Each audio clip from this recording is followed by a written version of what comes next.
Hello everyone. So let's start revising IDT, indirect taxes, and starting with the very first chapter I'm talking about supply under GST. तो देखो जी, आज आपकी IDT की revision में चालू कर रहा हूं और आपको ये इंटर एग्जाम्स जो देना है दैट इज सितंबर 2026, ये रिवीजन वीडियो उसके लिए रेलेवेंट है. All my students who have taken the lecture from me, उनको तो कनेक्ट हो ही जाएगा, लेकिन जो मेरे स्टूडेंट नहीं भी है, आराम से शांति से रहो, मैं सारी चीजें बढ़िया से एक्सप्लेन करूंगा तो आपको ये भी समझ में आ जाएगा. सप्लाई चैप्टर से स्टार्ट कर रहे हैं और सारे एक एक करके मैं चैप्टर्स यहां पे ले लूंगा, आईडीटी की रिवीजन पूरी कर दूंगा. मैं सोच रहा हूं कि मैं अलग से इंग्लिश के वीडियोस ले लूंगा, ये मेरे साउथ इंडिया के जो स्टूडेंट्स हैं जो इंग्लिश प्रेफर करते हैं उनके लिए होगा. सो अगर आप ऐसा कोई वीडियो देख रहे हो, you come across a video which is in English, that might not be for a student who prefers Hindi, तो आपके लिए ये वाला वीडियो मैं जो चला रहा हूं, ये जो चल रहा है, ये आप आराम से हिंदी वाला वीडियो देखिएगा. In case if I get time मैं इंग्लिश वीडियोस डालूंगा, लेकिन वो आपके लिए रेलेवेंट मतलब इतना नहीं होगा क्योंकि आपको वो फ्लो प्रॉपर नहीं आएगा. So English videos will always be only for the south India students जो इंग्लिश प्रेफर करते हैं. That is one part. और मैं इसके साथ में रैपिड फायर रिवीजन का भी सोच रहा हूं चालू करूंगा, जहां पे और भी ज्यादा क्विक स्पीड में होगा. So all these varieties I might come up. लिख अभी जो चालू कर रहा हूं वो है हिंदी में revision videos for CA inter सितंबर 2026 के लिए, और ये रिवीजन वीडियोस एक नॉर्मल पेस पे होंगे ताकि आप इसको आराम से समझ पाओ. Starting with the very first chapter I am talking about supply chapter के अंदर जो जो प्रोविजन है उसको ब्रीफली एक बार बता दूं. सर 7 होता है, उसके अंदर सबसे पहले होता है 7.1 व्हिच टॉक्स अबाउट सप्लाई. फिर होता है 7.1a जो क्लासिफाई करके बताएगा कि सप्लाई ऑफ गुड्स माने या supply of service. Then you have 7.2 which says a transaction is not a supply, and then you have section 8 जो बोलता है composite supply versus mix supply. अब इस पूरी कहानी को समझने के बाद में आपके पास में बहुत सारे सर्कुलर्स होते हैं इस चैप्टर के अंदर. इंटर लेवल पे अराउंड 20 सर्कुलर है इस चैप्टर के अंदर जो कि पढ़ना है और जिसपे एग्जाम में क्वेश्चन भी बनता है. सो ये सारी बातें मैं इस चैप्टर के अंदर रिवाइज करने वाला हूं. So let's begin revising indirect taxes. The chapter is supply under GST. Okay, so starting with the very first and foremost discussion, 7.1 talks about supply और इसके अंदर 4 clauses हैं A, AA, B and C. 7.1a hit करने के लिए आपको 3 सामग्री की जरूरत होती है. Supply includes a transaction. Supply includes a transaction of goods or service or both. जो चीज सप्लाई करी जा रही है वो गुड्स या सर्विस या बोथ होनी चाहिए. Second condition for a consideration, मतलब सामने वाले रेसिपेंट से कुछ ना कुछ कंसिडरेशन आ रहा है, एंड सप्लायर के लिए काम होना चाहिए इन the course of furtherance of business. So if it is supply of some goods or service or both, बदले में you're getting a consideration, and supplier के लिए this काम is in the course of furtherance of business, then this transaction will be a supply under 7.1a. ध्यान देना, तीनों में से एक भी चीज अगर मैच नहीं होगी तो सप्लाई नहीं माना जाएगा. मतलब अगर कंसिडरेशन नहीं है तो गड़बड़ हो जाएगा, अगर बिजनेस नहीं पर्सनल ट्रांजेक्शन है तो भी गड़बड़ हो जाएगा, या फिर जो चीज सप्लाई की जा रही है वो गुड्स भी नहीं है सर्विस भी नहीं है तो भी गड़बड़ हो जाएगा. तो तीनों चीजें मैच होनी चाहिए. सबसे पहला पॉइंट यहाँ पे बता दूं, गुड्स और सर्विस की डेफिनेशन कोई समझ ले. सर गुड्स और सर्विस की डेफिनेशन में यह बात बोली गई है कि goods means any kind of movable property and services which means anything other than goods. जो गुड्स नहीं है तो मतलब जो भी चीजें मूवेबल होती है वो गुड्स है, और जो मूवेबल नहीं है वो सर्विस है. लेकिन एक बात समझ लो, दोनों में से ही डेफिनेशन में से एक्सक्लूड कर दिया money and securities. Money and securities ये गुड्स की डेफिनेशन से बाहर है, सर्विस की डेफिनेशन से बाहर है. तो मनी एंड सिक्योरिटीज ये गुड्स भी नहीं है सर्विस भी नहीं है. ठीक है, तो अभी हम लोग बात कर रहे थे कि सर कोई ऐसा केस जहां पे कोई गुड्स भी नहीं है सर्विस भी नहीं है तो क्या होगा. तो सर मनी एंड सिक्योरिटीज है जो गुड्स भी नहीं है सर्विस भी नहीं है. अगर एक व्यक्ति किसी दूसरे व्यक्ति को मनी या सिक्योरिटीज दे रहा है तो जीएसटी के अंदर सप्लाई का बात नहीं आ सकता है, बिकॉज ये ट्रांजैक्शन में गुड्स भी नहीं है सर्विस भी नहीं है. अब आगे की बात देखते हैं. तो गुड्स मतलब क्या. तो sir goods includes actionable claims. तो जो भी एक्शनेबल क्लेम्स होते हैं वो गुड्स की डेफिनेशन के अंदर आते हैं, लेकिन ध्यान देना इसका कनेक्शन आगे सप्लाई चैप्टर में जो शेड्यूल 3 आता है ना उसके अंदर कवर हो जाएगा ये एक्शनेबल क्लेम. लेकिन इतना बात समझ लो, एक्शनेबल क्लेम्स गुड्स होते हैं. या फिर growing crops, grass, things which are attached to or forming part of the land which are agree to be cut before the contract of supply. तो जो घास उग रही है वो जमीन में उग रही है, हालांकि जमीन से जुड़ी हुई है तो इमोबल है, लेकिन नहीं सर वो अभी इमोबल है, लेकिन हम लोग ने अग्रीमेंट किया हुआ है कि उसको कट करके आपको सप्लाई करेंगे. तो आज की तारीख में जो घास उग रही है जो कि जमीन से जुड़ी हुई है वो भी क्या हो जाएगी सर, वो भी गुड्स मान लिए जाएंगे, उनको भी हम लोग मूवेबल बोल सकते हैं. ठीक है, उसके बाद सर्विस है. Service means anything which is not goods, वो आ जाएगा, but it also excludes money and securities. Sir भले ही वो हो जाए लेकिन मनी एंड सिक्योरिटीज बाहर हो जाए, लेकिन 3 ऐसे काम है जिनको हम लोग फिर भी सर्विसेज माने जाएंगे. Use of money. सर अगर मैं किसी को मनी देता हूं तो मनी देना गुड्स भी नहीं है सर्विस भी नहीं है, लेकिन मैंने उसको बोला कि ये मेरा पैसा है, तू इसको यूज कर ले, तेरे को चाहिए था ना 6 महीने के लिए लोन, ये पैसा यूज कर ले और तू बदले में जब मेरे पैसे लौटाएगा तो मुझे इंटरेस्ट भी देना. So actually I am giving him money. Money is nothing, but जो मैंने उसको जो मैंने काम करके दिया that is use of money, and use of money is actually money lending वाला सर्विस। ये काम यूजुअली बैंक्स वगैरह करते हैं और उसके लिए जो इंटरेस्ट या डिस्काउंट चार्ज करते हैं। उसके बाद में होता है conversion of money from one form to another. देखो मनी तो जीएसटी के स्कोप से बाहर है, लेकिन कन्वर्जन करने की एक सर्विस होती है। अगर आपके पास पैसे हैं जो कि एक करेंसी में है INR में और आपको चाहिए डॉलर में, तो आप बैंक से जाकर के कन्वर्ट करवा सकते हो। बैंक ने कन्वर्जन जो करके दिया वो एक्चुअली एक सर्विस है। अगर आपके पास पैसे हैं form that is physical form में, करेंसी फॉर्म में या फिर डिजिटल फॉर्म में, और आपको करेंसी नोट्स चाहिए, फॉर एग्जांपल आपके जीपे में, वॉलेट में या जो भी है, जीपे वॉलेट मतलब डिजिटल के अंदर आपके पास में पैसे हैं, आपने क्या किया, आपने एक दुकानदार को 2000 रुपए ट्रांसफर करे और बोला कि मेरे को 2000 रुपए का कैश दे दे, तो उसने आपको कन्वर्जन की सर्विस दी है, conversion of money from one form to another. ऐसे ही एक फॉर्म से, एक करेंसी से, एक डिनोमिनेशन से किसी दूसरी करेंसी, दूसरा फॉर्म या दूसरे डिनोमिनेशन में कन्वर्ट करके देने के काम को कहा जाता है कन्वर्जन। और कन्वर्जन ऑफ मनी एक सर्विस है जिसके लिए सामने वाला चार्ज करता है कमीशन या ब्रोकर, कमीशन या फीस।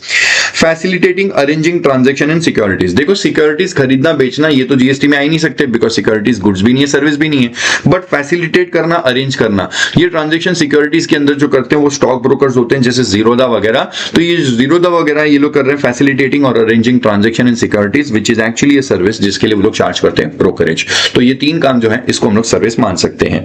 दूसरा पॉइंट बोलता है कि ट्रांजैक्शन में कंसिडरेशन होना चाहिए। तो देखो कंसिडरेशन तो डेफिनेटली होना चाहिए, क्योंकि कोई भी काम जीएसटी में सप्लाई तब माना जाएगा जब उसमें कंसिडरेशन हो। अगर कंसिडरेशन ही नहीं है तो ट्रांजैक्शन सप्लाई नहीं हो सकता, एक्सेप्ट 7(1)(c) में आ गया। तो 7(1)(c) में आ गया तो बात और है, बाकी तो वो ट्रांजैक्शन सप्लाई नहीं हो सकता। Form of consideration, consideration may be in money, it may be in kind. जरूरी नहीं कि ऑलवेज मनी में होगा, इन काइंड भी होगा तो भी चलेगा। सामने वाले ने आपको पैसा ना देकर के कुछ दूसरे गुड्स दे दिए या आपका कुछ काम करके दे दिया तो वो भी कंसिडरेशन माना जाएगा। डिपॉजिट को कंसिडरेशन मान सकते हैं क्या? तो देखो डिपॉजिट को कंसिडरेशन तब मानेंगे जब सप्लायर उसको अप्लाई कर देगा। तो जैसे ही मान लो रेंटल एग्रीमेंट था, रेंटल वाले एग्रीमेंट में लैंडलॉर्ड ने रेंटिंग की सर्विस दी थी और सामने वाले से डिपॉजिट का पैसा ले रखा था। अब 8, 9, 10 महीने तक तो डिपॉजिट का पैसा यूज नहीं किया, लेकिन जब सामने वाला रेंट का पैसा टाइम से नहीं देने लगा तो सप्लायर जो लैंडलॉर्ड था उसने बोला देख भाई ये रेंटिंग सर्विस जो तुझे सप्लाई कर रहा हूं उसके लिए तुम मुझको मेरा रेंटल पेमेंट नहीं दे रहा है, मैं तेरे डिपॉजिट के पैसों को ही कंसिडरेशन मान लूंगा, मैं रख लेता हूं तेरा डिपॉजिट अपने पास में। तो जिस दिन सप्लायर लैंडलॉर्ड उसको अप्लाई कर देगा, डिपॉजिट को कंसिडरेशन की तरह अप्लाई करके रख देगा, उस दिन डिपॉजिट को कंसिडरेशन मान लेंगे। Inclusions and exclusions from the consideration. तो देखो इतनी बात हमेशा फिक्स कर लेना दिमाग में, कंसिडरेशन में क्या नहीं आएगा। Subsidy from CGST, central government state government से अगर कोई सब्सिडी मिली है तो वो कंसिडरेशन में पार्ट नहीं, कंसिडरेशन में नहीं आएगा। दूसरा, अगर मैं सप्लाई कर रहा हूं तो रेसिपेंट से मैं क्या मांग रहा हूं? रेसिपेंट से मांग रहा हूं पेमेंट या फिर monetary value of any act or forbearance. Monetary value of any act, अगर मैं उसको बोल दूं कि मेरा ये काम कर दे तो फिर उसने ये जो काम करके दिया वो जो एक्ट है उसका मॉनेटरी वैल्यू, या फिर मैं उसको बोलूं कि आप ये काम मत करना, अगर आप ऐसा नहीं करोगे तो मैं आपको ऐसे ऐसे गुड सप्लाई कर दूंगा, प्लीज आप ये मत करो। द अदर पर्सन, वो मेरा पूरा बिजनेस में नाम खराब कर रहा था, वो जबरदस्ती मेरे बारे में पता नहीं क्या क्या अलग अलग चीजें ऑनलाइन पे जाकर के लिख रहा था, मेरे ब्रांड को पूरा खराब कर रहा था। मैंने बोला आप ये सब बंद करो, मैं आपको 2 लाख रुपए देता हूं, ये सब बंद कर दो, ठीक है? तो ऐसे करके मैंने उसको फोरबियरेंस करने के लिए बोला, तो उसने जो काम नहीं किया मेरे कहने पे, जो भी है इसको भी हम लोग जीएसटी के अंदर कंसिडरेशन मान लेते हैं। तो पेमेंट मतलब एक्चुअली पैसा, या फिर कोई भी एक्ट या फोरबियरेंस जो किया उसका मॉनेटरी वैल्यू निकाल लेंगे और उसको भी कंसिडरेशन मान सकते हैं। जरूरी नहीं है कि कंसिडरेशन रेसिपेंट से ही आना चाहिए, कंसिडरेशन रेसिपेंट से आया या किसी भी पर्सन से आया, डजंट मैटर। तो मैं स्टूडेंट को जब भी अपना कोचिंग क्लास का सर्विस देता हूं तो जरूरी थोड़ी ना कि रेसिपेंट स्टूडेंट ही पैसे देता है, या तो रेसिपेंट या फिर एनी अदर पर्सन, स्टूडेंट के बिहाफ पे उसके पेरेंट्स फीस देते हैं, डजंट मैटर, कंसिडरेशन किसी से भी आए, रेसिपेंट या एनी अदर पर्सन। उसके बाद बिजनेस की डेफिनेशन ये बड़ी इजी सी है। पहला वाला पॉइंट तो सेल्फ रीड है, सेकंड वाला पॉइंट बोलता है वोकेशन। सर वोकेशन को भी बिजनेस मान सकते हैं क्या? यस। सो एनी एक्टिविटी जो आप शौकिया तौर पे, हॉबी तौर पे करते हो वो वोकेशन होता है, लेकिन वोकेशन के तौर पे जो काम किया उसको भी बिजनेस मानेंगे। इंसिडेंटल एक्टिविटी, जरूरी नहीं है कि बिजनेस का मेन एक्टिविटी, बिजनेस का जो इंसिडेंटल एक्टिविटी होगा तो वो इंसिडेंटल एक्टिविटी को भी आप लोग बिजनेस मान सकते हो। अदर रिक्वायरमेंट्स का जरूरी नहीं है, फ्रीक्वेंसी, वॉल्यूम, कंटिन्यूटी ट्रांजैक्शन के अंदर हो या ना हो उससे कोई फर्क नहीं पड़ता। एक डोनेशन का एक सर्कुलर है, लेकिन मैं क्या सोच रहा हूं, मैं सर्कुलर सारे के सारे एक पॉइंट के बाद उठाऊंगा, तो एक साथ सारे सर्कुलर डिस्कस कर लूंगा, अभी के लिए इस पे बात नहीं करता। आगे जाता हूं तो बात करता हूं 7(1)(b। भाई साहब ये सबसे मस्त प्रोविजन है। 7(1)(b इज इसको import of service for a को कंसिडरेशन। तो देखो, अगर मैंने इंपोर्ट करा है और इंपोर्ट सर्विसेज का करा है और मैंने उसको कंसिडरेशन सामने वाले को, जो फॉरेन वाला बंदा है, मैंने उसको पेमेंट कर दी, बस खत्म हो गया, खत्म, खलास, फिनिश। अब ये ट्रांजैक्शन जो इंपोर्ट ऑफ सर्विस का है, जिसके लिए कंसिडरेशन मैंने पे किया है, ये ट्रांजैक्शन डेफिनेटली सप्लाई है 7(1)(b। 7(1)(b के अंदर आ जाता है इसको। सर अगर क्वेश्चन में इंपोर्ट ऑफ सर्विस हो गई है और कंसिडरेशन पे कर दिया है, तो आप फट से वहां पे लिख देना सप्लाई एज पर 7(1)(b। आपने बाकी सारी इंफॉर्मेशन से परेशान और गड़बड़ नहीं होना चाहिए, वहां पे गड़बड़ नहीं करनी चाहिए। जानबूझ के वो लोग लिखेंगे कि इंपोर्ट ऑफ सर्विस है, कंसिडरेशन तो पे कर दिया है, लेकिन वो ट्रांजैक्शन पर्सनल ट्रांजैक्शन है, फर्क नहीं पड़ता है वेदर और not in the course of furtherance of business, मतलब बिजनेस के लिए इंपोर्ट किया था या पर्सनल के लिए इंपोर्ट किया था, doesn't matter, it is still to be treated as supply. वो लोग बोल देंगे मैंने रिलेटेड पर्सन से लिया हुआ था या अनरिलेटेड से लिया हुआ था, इट डजंट मैटर, रिलेटेड से इंपोर्ट करो, अनरिलेटेड से इंपोर्ट करो, बिजनेस के लिए इंपोर्ट करो, पर्सनल के लिए इंपोर्ट करो, doesn't matter. If it is import of service and you have paid the consideration, in short if it is इसको, then it is supply under 7(1)(b। लेकिन 7(1)(b का ही एक ऑपोजिट वर्जन आपको नीचे एक सेकंड के अंदर बताता हूं, लेकिन उसके पहले इंट्रोडक्शन देता हूं 7(1)(c का। 7(1)(c) एक ऐसा प्रोविजन है जहां पे सिर्फ वो वाले ट्रांजैक्शन आते हैं जो कि विदाउट कंसिडरेशन है। मैं वापस बोल दूं, सिर्फ वो ट्रांजैक्शन जो विदाउट कंसिडरेशन है। अगर आपके ट्रांजैक्शन कंसिडरेशन वाले हैं तो 7(1)(c) में मत आना, 7(1)(c) में आ ही नहीं सकते हो। Only those transactions will be treated as supply जो कि विदाउट कंसिडरेशन होते हैं। 7(1)(c) के अंदर जो भी बातें हैं वो डायरेक्टली नहीं लिखी हुई है, वो शेड्यूल 1 के अंदर मेंशन की गई है। शेड्यूल 1 के अंदर 4 ट्रांजैक्शन है जो कि हैं विदाउट कंसिडरेशन वाले, जिसमें मैं बात कर रहा हूं पहला नहीं, दूसरा नहीं, तीसरा, मैं चौथे की बात कर रहा हूं। मैं बात कर रहा हूं इसको नहीं इस bro. So import of service अगर हुई है और आपने कंसिडरेशन पे कर दिया तो फिर तो 7(1)(b के अंदर सप्लाई हो जाएगा। लेकिन अगर इंपोर्ट ऑफ सर्विस हुई है, कंसिडरेशन नहीं पे किया है, and transaction is bro in the course of furtherance of business and imported from a related person, तो वो सप्लाई हो जाएगा 7(1)(c) के अंदर, शेड्यूल 1 के अंदर, पैरा 4 के अंदर। देखो मैं वापस से बोल दूं, इंपोर्ट ऑफ सर्विस है और कंसिडरेशन नहीं है तो फट से उस ट्रांजैक्शन को सप्लाई मत लिख देना। Just because it is not a consideration 7(1)(c) में नहीं आएगा। अगर इंपोर्ट ऑफ सर्विस है, कंसिडरेशन नहीं है और जिससे इंपोर्ट किया वो आप ही का रिलेटेड पर्सन या आप ही का कोई एस्टैब्लिशमेंट आउटसाइड इंडिया है और आपने बिजनेस पर्पस के लिए इंपोर्ट किया है, तो वो transaction import of service for bro purposes वो सप्लाई हो जाएगा पैरा 4 के अंदर। ठीक है, यहाँ पे ओ का कोई मतलब नहीं है, इंपोर्ट तो आउटसाइड इंडिया से ही करोगे, ये पूरी बात हुई यहाँ पे। अब आपके पास बाकी के पॉइंट से पॉइंट नंबर 1, 2, 3। 1 के अंदर बोला परमानेंट ट्रांसफर और डिस्पोजल। देखो अगर टेम्पररी बोला तो नहीं चलेगा, परमानेंट ट्रांसफर और disposal of a business asset, personal asset बोला तो भी नहीं चलेगा। परमानेंट ट्रांसफर और disposal of a business asset on which ITC has been availed, ये हो जाएगा सप्लाई 7(1)(c) शेड्यूल 1 पैरा 1 के हिसाब से। पैरा 2 बोलता है कि अगर कभी सप्लाई हो रहा है गुड्स या सर्विस का बिटवीन टू रिलेटेड पर्संस या between two distinct person and the transaction in the course of furtherance of business, तो ये भी सप्लाई हो जाएगा। रिलेटेड पर्सन कौन है अभी नेक्स्ट पेज पे समझने वाले हैं, क्योंकि रिलेटेड पर्सन का जरूरत मुझे यहां पे भी है और यहां पे भी है, तो ये दोनों कॉन्टेक्स्ट समझाने के लिए अभी देखेंगे। डिस्टिंक्ट पर्सन की अगर बात करूं तो एक पैन पे एक से ज्यादा जीएसटी नंबर जो होते हैं वो सब डिस्टिंक्ट पर्सन होते हैं, डीपी डिस्टिंक्ट पर्सन, और ये transaction in the course of furtherance of business है। लेकिन एक प्रोवाइजो है जो बोलता है कि अगर एम्प्लॉयर ने एम्प्लॉय को गिफ्ट दिया हुआ है और up to 50,000 in a financial year by an employer to an employee, तो वो सप्लाई नहीं माना जाएगा। कुछ कीवर्ड्स है, ध्यान देना। गिफ्ट कितना? अप टू 50,000, मतलब अगर एग्जैक्ट 50 हुआ तो भी चलेगा। Up to 50,000 in value in a financial year, मतलब अगर अक्टूबर में आपको मैंने 15,000 का गिफ्ट दिया और उसके बाद मैंने वापस से आपको एक गिफ्ट दे दिया, से फॉर एग्जांपल दिस टाइम मैंने 40,000 का गिफ्ट दे दिया है, ये मैंने मार्च में दिया हुआ है, तो एक ही फाइनेंशियल ईयर में 2 बार गिफ्ट दिए और टोटल अमाउंट अगर 50 के ऊपर जा रहा है तो वो भी सप्लाई हो जाएगा। ठीक है, by an employee to an employee shall not be treated as supply. So up to 50,000 in value in a financial year by an employee to an employee, not treated as supply.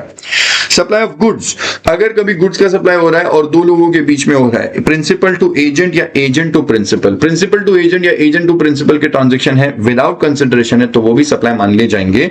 लेकिन where such agent issues invoice in his own name, सिर्फ वही वाले agent cover होंगे जो अपने नाम का invoice बनाते हैं।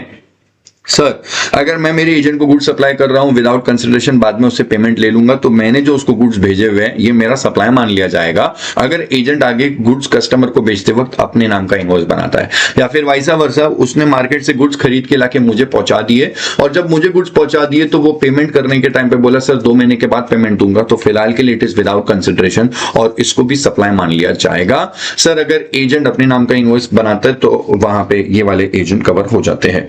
अब रिलेटेड पर्सन की बात करें तो रिलेटेड पर्सन के अंदर आपको जो सबसे ज्यादा इंपॉर्टेंट एस्पेक्ट पे ध्यान देना चाहिए वो पॉइंट नंबर 3, एम्प्लॉयर एम्प्लॉय आपस में रिलेटेड माने जाते हैं और members of the same family. Point number 8, एक फैमिली के अंदर जो फैमिली मेंबर्स होते हैं वो भी रिलेटेड होते हैं, लेकिन जीएसटी की डेफिनेशन बड़ी स्पेसिफिक है। बोलते हैं स्पाउस और चिल्ड्रन, एक स्पाउस एक व्यक्ति के लिए उसके स्पाउस और चिल्ड्रन ये तो हमेशा फैमिली मेंबर है, चाहे वो उसके ऊपर डिपेंडेंट हो या ना हो।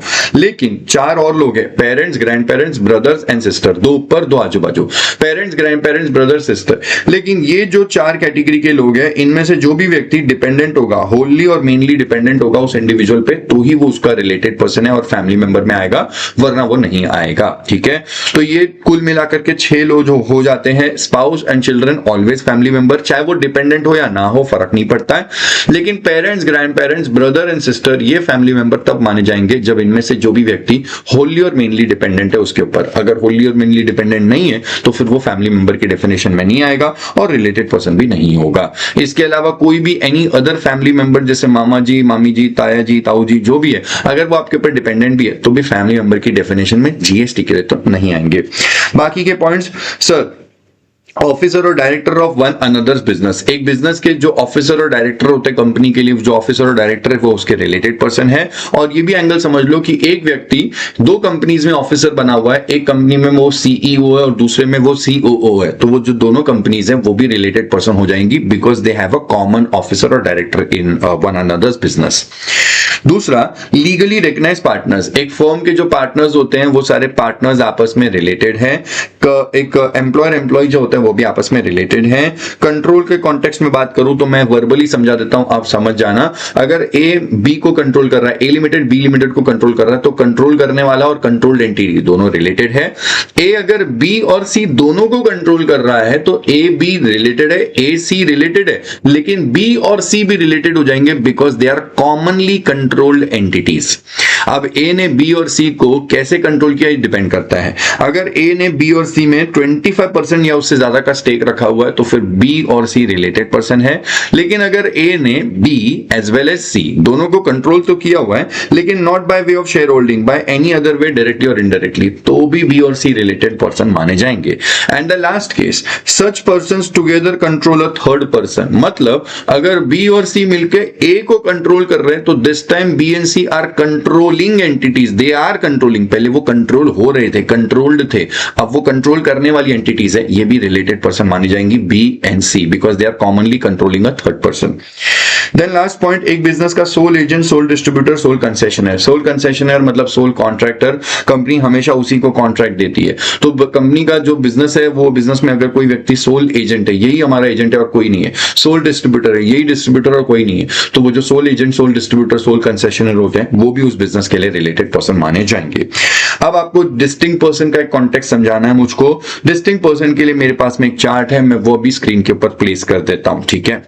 Okay, so here it is, distinct person का बात कर रहे हैं। अच्छा, डिस्टिंक्ट पर्सन में सबसे पहली क्वालिटी चेक कर लेना कि एक पैन है, क्योंकि इनकम टैक्स की तरफ से आपको एक ही पैन मिलता है, चाहे आप मुंबई में रहो, चाहे आप राजस्थान में रहो, चाहे दिल्ली में रहो, चाहे कहीं पे भी रहो, पैन तो आपको एक ही मिलेगा। इंडिया के बाहर रहोगे तो भी पैन एक ही होगा। ओके, और वो जो पैन लोगे, जीएसटी का रजिस्ट्रेशन उसी के बेसिस पे होता है, तो पैन बेस्ड रजिस्ट्रेशन होता है, बिना पैन के आपको जीएसटी नंबर नहीं मिलेगा। अब मैंने क्या किया, मैंने एक ही पैन के ऊपर 3 अलग अलग स्टेट्स में बिजनेस चलाए हुए हैं, एक महाराष्ट्र, एक गुजरात, एक पंजाब। तो लोग बोलते हैं कि अगर आपका पैन एक है लेकिन आपने एक से ज्यादा स्टेट में बिजनेस किया तो आपको अलग अलग जीएसटी नंबर लेने पड़ेंगे, क्योंकि जीएसटी में रजिस्ट्रेशन होता है स्टेट वाइज बेसिस पे। महाराष्ट्र के अंदर सीजीएसटी प्लस एसजीएसटी लगेगा, लेकिन वो एसजीएसटी महाराष्ट्र का होगा। लाइकवाइज गुजरात और पंजाब के लिए अलग उनका एसजीएसटी होगा, इसलिए हर स्टेट में बिजनेस करने के लिए अलग जीएसटी नंबर लेना पड़ेगा। बस खत्म, खलास, फिनिश। अगर एक पैन पे एक से ज्यादा जीएसटी नंबर जो लिए जाते हैं इनको बोलते हैं डिस्टिंक्ट पर्सन। लेकिन ध्यान देना, ये अलग अलग जीएसटी नंबर नंबर, आपका और मेरा जीएसटी नंबर अलग अलग ही होगा, लेकिन आपका और मेरा पैन भी अलग है। अलग अलग GST number on the same pan, इसी पैन पे एक जीएसटी नंबर ये, एक ये, तो फिर ऐसे 3 जीएसटी नंबर जो दिख रहे हैं जो एक ही पैन के ऊपर लिए गए हैं, ये तीनों जीएसटी नंबर हो जाएंगे DP, that is called as distinct person. DP DP DP. आगे बढ़ते तो थोड़ा सा और क्लैरिटी मिलेगी। सर डीपी डीपी और एपीओबी का कॉन्टेक्स्ट समझ लो यहाँ पे। अब मैंने क्या किया, मैंने महाराष्ट्र के बाद गुजरात में तो एक ही जीएसटी नंबर लिया हुआ है, लेकिन मैंने पंजाब में एक से ज्यादा जीएसटी नंबर लिया। पंजाब के अंदर एक से ज्यादा जीएसटी नंबर लिया, मेरी इच्छा थी क्या मैं ले सकता हूं? यस। अमृतसर में जो बिजनेस चल रहा है उसका अलग जीएसटी नंबर, पटियाला के लिए अलग जीएसटी नंबर, लुधियाना वाले बिजनेस के लिए अलग ले लिया। अब मेरे पास में आप देखो तो कितने डीपी हो गए सर, एक महाराष्ट्र वाला हो गया, एक गुजरात वाला हो गया और पंजाब के अंदर 3 हो गए, तो ये हो गए मेरे 5 डीपी। सर और एक एंगल समझ लो कि अगर महाराष्ट्र के अंदर मैंने जीएसटी नंबर तो एक ही लिया है, लेकिन उस जीएसटी नंबर पे 4 अलग अलग बिजनेस प्रीमाइसेस खोल रखे हैं। बोलते हैं कि अगर बिजनेस प्रीमाइसेस खोलना है एक ही जीएसटी नंबर पे तो कर सकते हो, कोई दिक्कत नहीं है। और अगर ऐसा करने वाले हो तो एक को बोल देना पीपीओबी और बाकी सब हो जाएंगे APOB, that is additional place of business. PPOB is principal place of business and APOB is additional place of business. और एक बात समझ लो कि पंजाब में मैंने ऐसा नहीं किया, पंजाब में मैं चाहता था लेकिन मैंने अलग अलग जीएसटी नंबर मेरी मर्जी के हिसाब से ले लिया। महाराष्ट्र के अंदर मैंने अलग जीएसटी नंबर नहीं लिया, एक ही लिया है, उस पे 4 अलग अलग ऑफिसेज प्लेस ऑफ बिजनेस खोल रखे हैं। तो जब आप एक ही जीएसटी नंबर पे एक से ज्यादा प्लेस ऑफ बिजनेस खोलोगे वो एपीओबी और पीपीओबी वाले फॉर्मेट में चला जाएगा। The difference is very important because अगर पीपीओबी एपीओबी वाले ट्रांजैक्शन होते हैं तो वो सप्लाई नहीं माने जाते, इवन दो विद कंसिडरेशन या विदाउट कंसिडरेशन डजंट मैटर। अगर पीपीओबी एपीओबी, तो अगर मुंबई से पुणे या मुंबई से नासिक या फिर नासिक से नागपुर या फिर नासिक से मुंबई या कुछ भी आपस में इंटर ब्रांच मूवमेंट हो रहा है तो वो inter branch movement is not to be treated as supply. With consideration होगा तो भी नहीं, विदाउट कंसिडरेशन होगा तो भी नहीं। लेकिन अगर डीपी डीपी ट्रांजैक्शन हुए तो जितने भी डीपी डीपी ट्रांजैक्शन होते हैं वो सप्लाई माने जाते हैं। विद कंसिडरेशन होंगे तो 7(1)(a) के हिसाब से, और अगर विदाउट कंसिडरेशन होंगे तो 7(1)(c) के हिसाब से। So this was all the discussion about the distinct person which I wanted to communicate. Okay, so let's begin and let's take it ahead from here. Now we have section 7(1) का clause AA। अब clause AA को समझने के लिए बस एक simple सा logic रखो।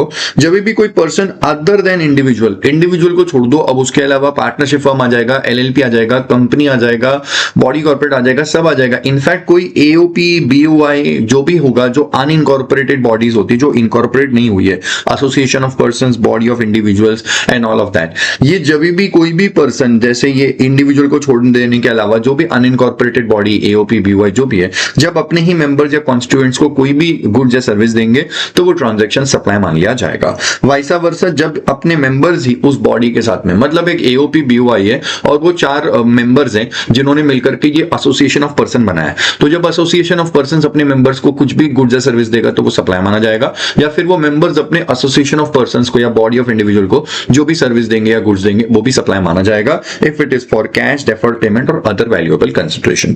इसको एक्सप्लेनेशन 7(1) में 7(1) का क्लॉज AA का एक्सप्लेनेशन ये बोलता है कि सुप्रीम कोर्ट का जजमेंट, कोई हाई कोर्ट, कोई ट्रिब्यूनल, किसी भी कोर्ट का जजमेंट कुछ भी बोले फर्क नहीं पड़ता है।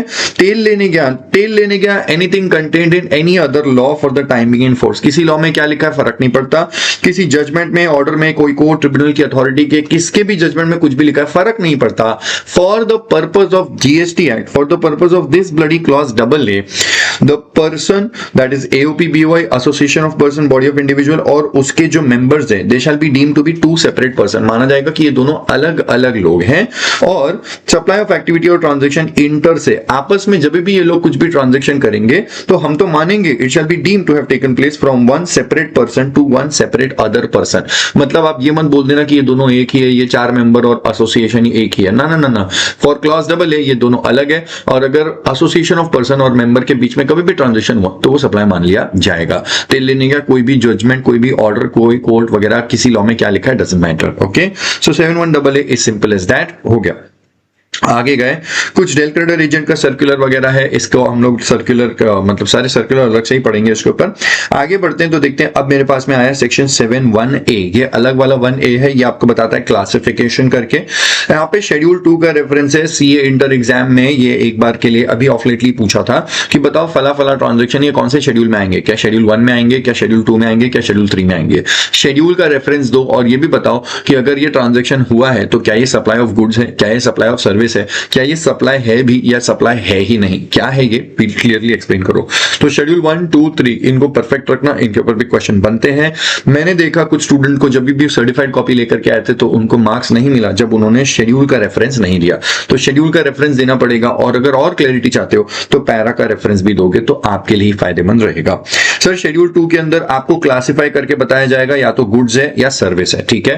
पहला केस, अगर ट्रांजैक्शन ऐसा है जहां पे गुड्स का टाइटल दिया जा रहा है, ट्रांसफर ऑफ टाइटल हो रहा है, तो सप्लाई ऑफ गुड्स है। टाइटल ट्रांसफर हो रहा है लेकिन under an agreement stipulates that the property will be passing at a future date. Hire purchase agreements के हिसाब से आज आप हायर परचेज के रेंटल्स पे कर लीजिए, जब आप लास्ट इंस्टॉलमेंट पे करेंगे तो टाइटल तब ट्रांसफर होगा। भाई टाइटल इमीडिएटली ट्रांसफर हो या फिर फ्यूचर डेट पे ट्रांसफर हो, कोई फर्क नहीं पड़ता। अगर टाइटल ट्रांसफर हो रहा है तो वो सप्लाई ऑफ गुड्स मान लिया जाएगा।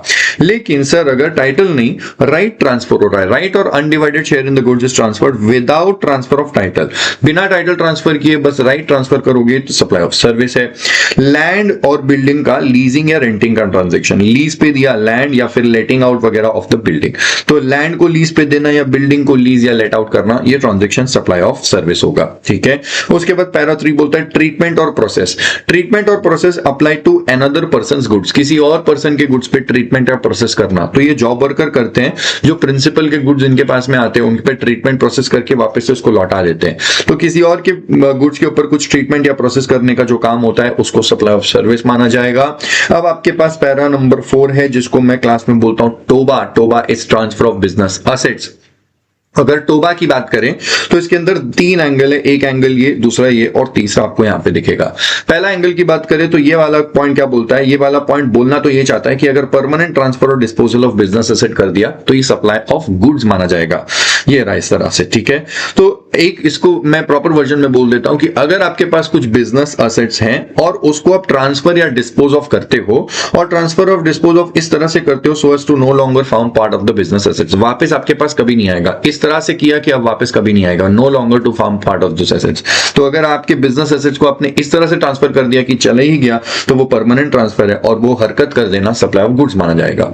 इसी के नीचे दूसरा एंगल है, वो बोलता है बिजनेस एसेट्स को अगर प्राइवेट यूज में ले लिया तो देखो अगर बिजनेस एसेट्स को प्राइवेट यूज में ले लिया तो यही वाली बात हो जाती है, goods held for business are put to private use, या फिर किसी और पर्सन को अवेलेबल करवा दिया for using for private use. तो ट्रांसफर नहीं किया, प्राइवेट यूज में करने को अलाउ कर दिया है, तो अगर यूज प्राइवेट में ले रहे हो तो कहा जाएगा कि एक सप्लाई ऑफ सर्विस हो चुकी है। तो अगर ट्रांसफर ही कर दिया परमानेंटली तो गुड्स है, और अगर ट्रांसफर नहीं किया, सिर्फ बस राइट अपना उसको यूज करने के लिए प्राइवेट पर्पस के लिए दे दिया, तो वो एक सप्लाई ऑफ सर्विस होगा।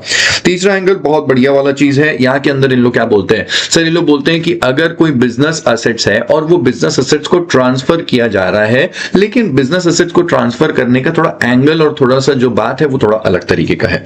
ऐसा समझो कि कोई पर्सन है जो बिजनेस चला रहा था लेकिन अब एकाएक वो अपना बिजनेस बंद करना चाह रहा है। अगर अपना बिजनेस बंद कर रहा है तो अब वो टैक्सेबल पर्सन नहीं रहेगा, he will cease to be a taxable person. तो जब कोई पर्सन अपना बिजनेस बंद कर रहा है, he ceases to be a taxable person, ऐसे केस में उसके जितने भी बिजनेस एसेट्स है, goods forming part of business assets, will be deemed to be supplied by him. मान लिया जाएगा उसने सप्लाई कर दिया है, भले उसने एक्चुअली नहीं किया है, लेकिन जब बिजनेस बंद कर रहे हो तो उस दिन पे अगर आपके पास कुछ बिजनेस एसेट्स पड़े हुए हैं तो मान लिया जाएगा आपने सप्लाई कर दिया है in the course of furtherance of business and immediately before the date on which he ceases to be a taxable person. तो देखो यहाँ पे मैंने रेफर कॉपी नोट्स लिखा हुआ है, लेकिन कॉपी नोट्स के अंदर 5 बातें हैं। सबसे पहली बात, ये किस व्यक्ति का बात कर रहे हैं, सर एक ऐसा person who ceases to be a taxable person. Sir ठीक है, क्या हो गया सर, वो जो भी अपना बिजनेस बंद करना चाह रहा है, आप अगर बिजनेस बंद करना चाह रहे हैं तो उसके कौन से एसेट्स की बात कर रहे हैं, बिजनेस एसेट्स की बात कर रहे हैं। सर उसके बिजनेस एसेट्स का क्या माना जाएगा, मान लिया जाएगा कि डीम्ड सप्लाई हो गया है। सर डीम्ड सप्लाई हो गया है in what sir, in course of furtherance furtherance of business. Sir, when sir? Immediately before he ceases to be a taxable person.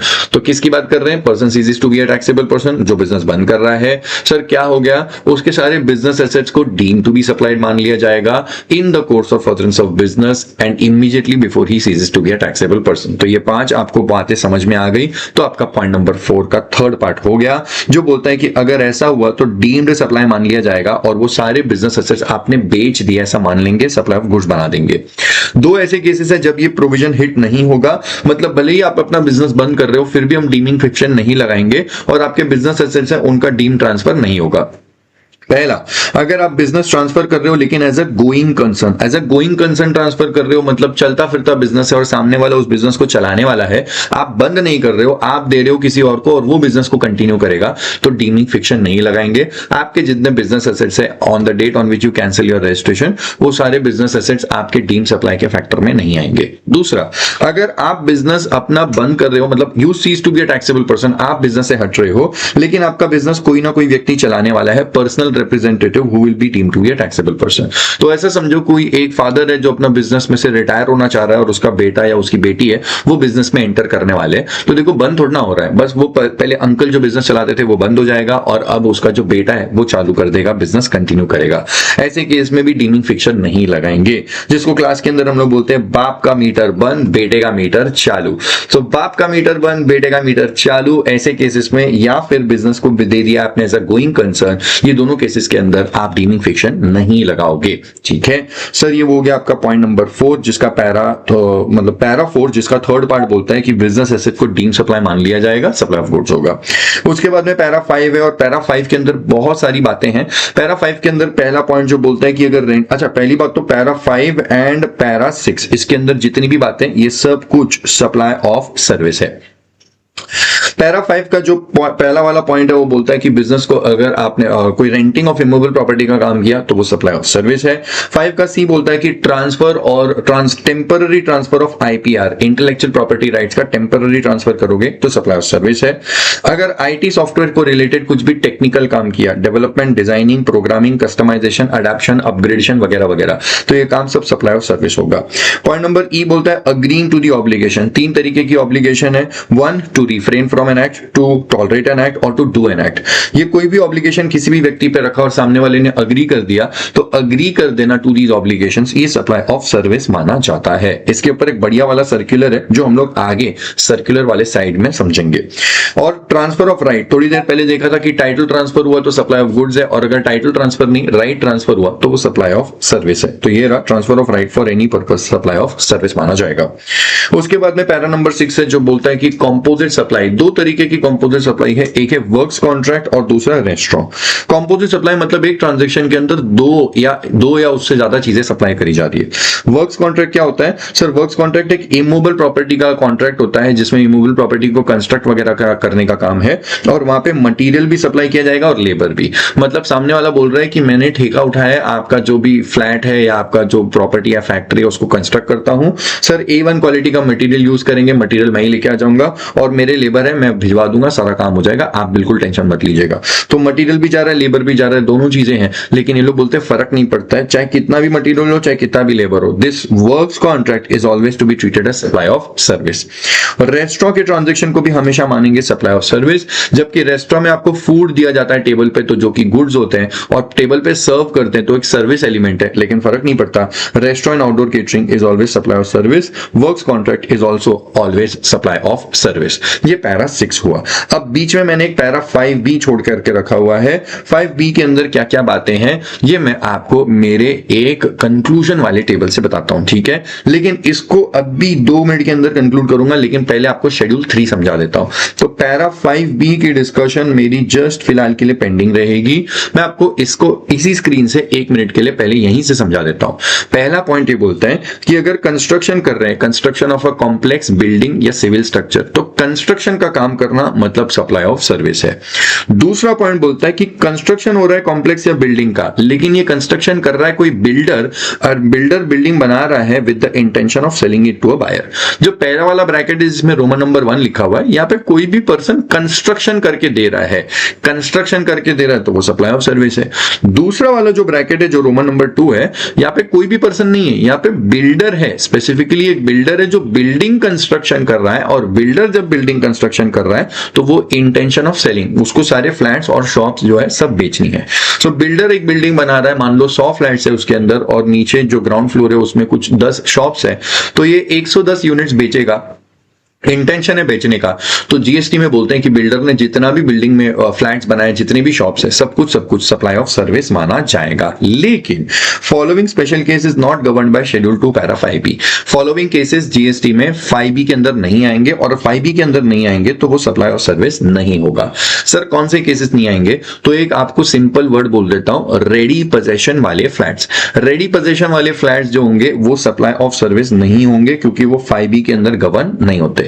लेकिन अगर अंडर कंस्ट्रक्शन में बुकिंग कर दिया, बिल्डिंग कंस्ट्रक्ट हो रही है, आपने टोकन मनी देकर के एक फ्लैट या एक शॉप बुक कर लिया, तो अंडर कंस्ट्रक्शन वाले जो होते हैं वो सारे के सारे केसेस यहाँ पे सप्लाई ऑफ सर्विस मान लिए जाएंगे। और एक बात समझ लो, सर ये अंडर कंस्ट्रक्शन और रेडी पोजीशन कैसे डिटरमाइन होगा? तो देखो एक डेट है, उस डेट तक अगर 1 रुपया भी आ गया एक फ्लैट के लिए, एक शॉप के लिए, अगर 1 रुपए का भी बुकिंग अमाउंट आ गया, तो वो वाला जो फ्लैट या शॉप बेचा था वो सप्लाई ऑफ सर्विस माना जाएगा।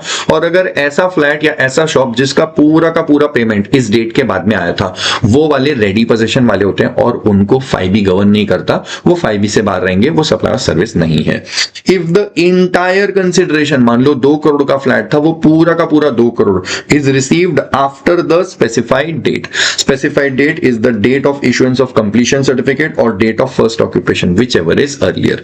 ये जो डेट आती है, ये स्पेसिफाइड डेट के बाद में, आफ्टर, अगर पूरा का पूरा 2 करोड़ आ जाएगा तो वो वाले फ्लैट्स यहाँ पे गवर्न नहीं होते, वो वाले फ्लैट्स को रेडी पोजीशन फ्लैट्स बोलेंगे और उनके ऊपर कोई भी जीएसटी नहीं लगेगा, क्योंकि आगे जाके बताते हैं शेड्यूल 3 कि वो ट्रांजैक्शन सप्लाई ही नहीं होता। मैं आपको स्क्रॉल करके कनेक्ट कर देता हूं। Sir then I just scroll it up and I go to 7.2। 7.2 is a negative list. बोलता है तेल लेने गया, एनीथिंग कंटेंट इन 7.1, भाड़ में गया 7.1। Following transactions are neither supply of goods nor supply of service. ये सप्लाई ही नहीं है, गुड्स का सर्विस का कुछ भी सप्लाई नहीं है। जिसके अंदर 7.2 का ए है उसने शेड्यूल 3 का रेफरेंस दिया। शेड्यूल 3 के अंदर आपके पास कुल मिलाकर के 10 पैरा होते हैं। अमेंडमेंट है आपके पास, टोटल 10 पैरा होते हैं, लेकिन सीए इंटर वाले स्टूडेंट को पैरा 1 से लेके 6 तक बात करना है, फिर 2 छोड़ देंगे और 9 और 10 पे बात करेंगे। ठीक है, सो ऑन दैट नोट इस तरह से यहां पे आपको देखने को मिलती है बातें। अच्छा, और एक बात समझो यहां पे कि अगर बात करें शेड्यूल 3 की, तो उसके अंदर मैं पैरा 5 का जो बात कर रहा था वो ये है, सेल ऑफ लैंड। अगर लैंड बेचा तो वो तो सप्लाई ही नहीं है। एंड सेल ऑफ बिल्डिंग, लेकिन sale of building subject to 5B।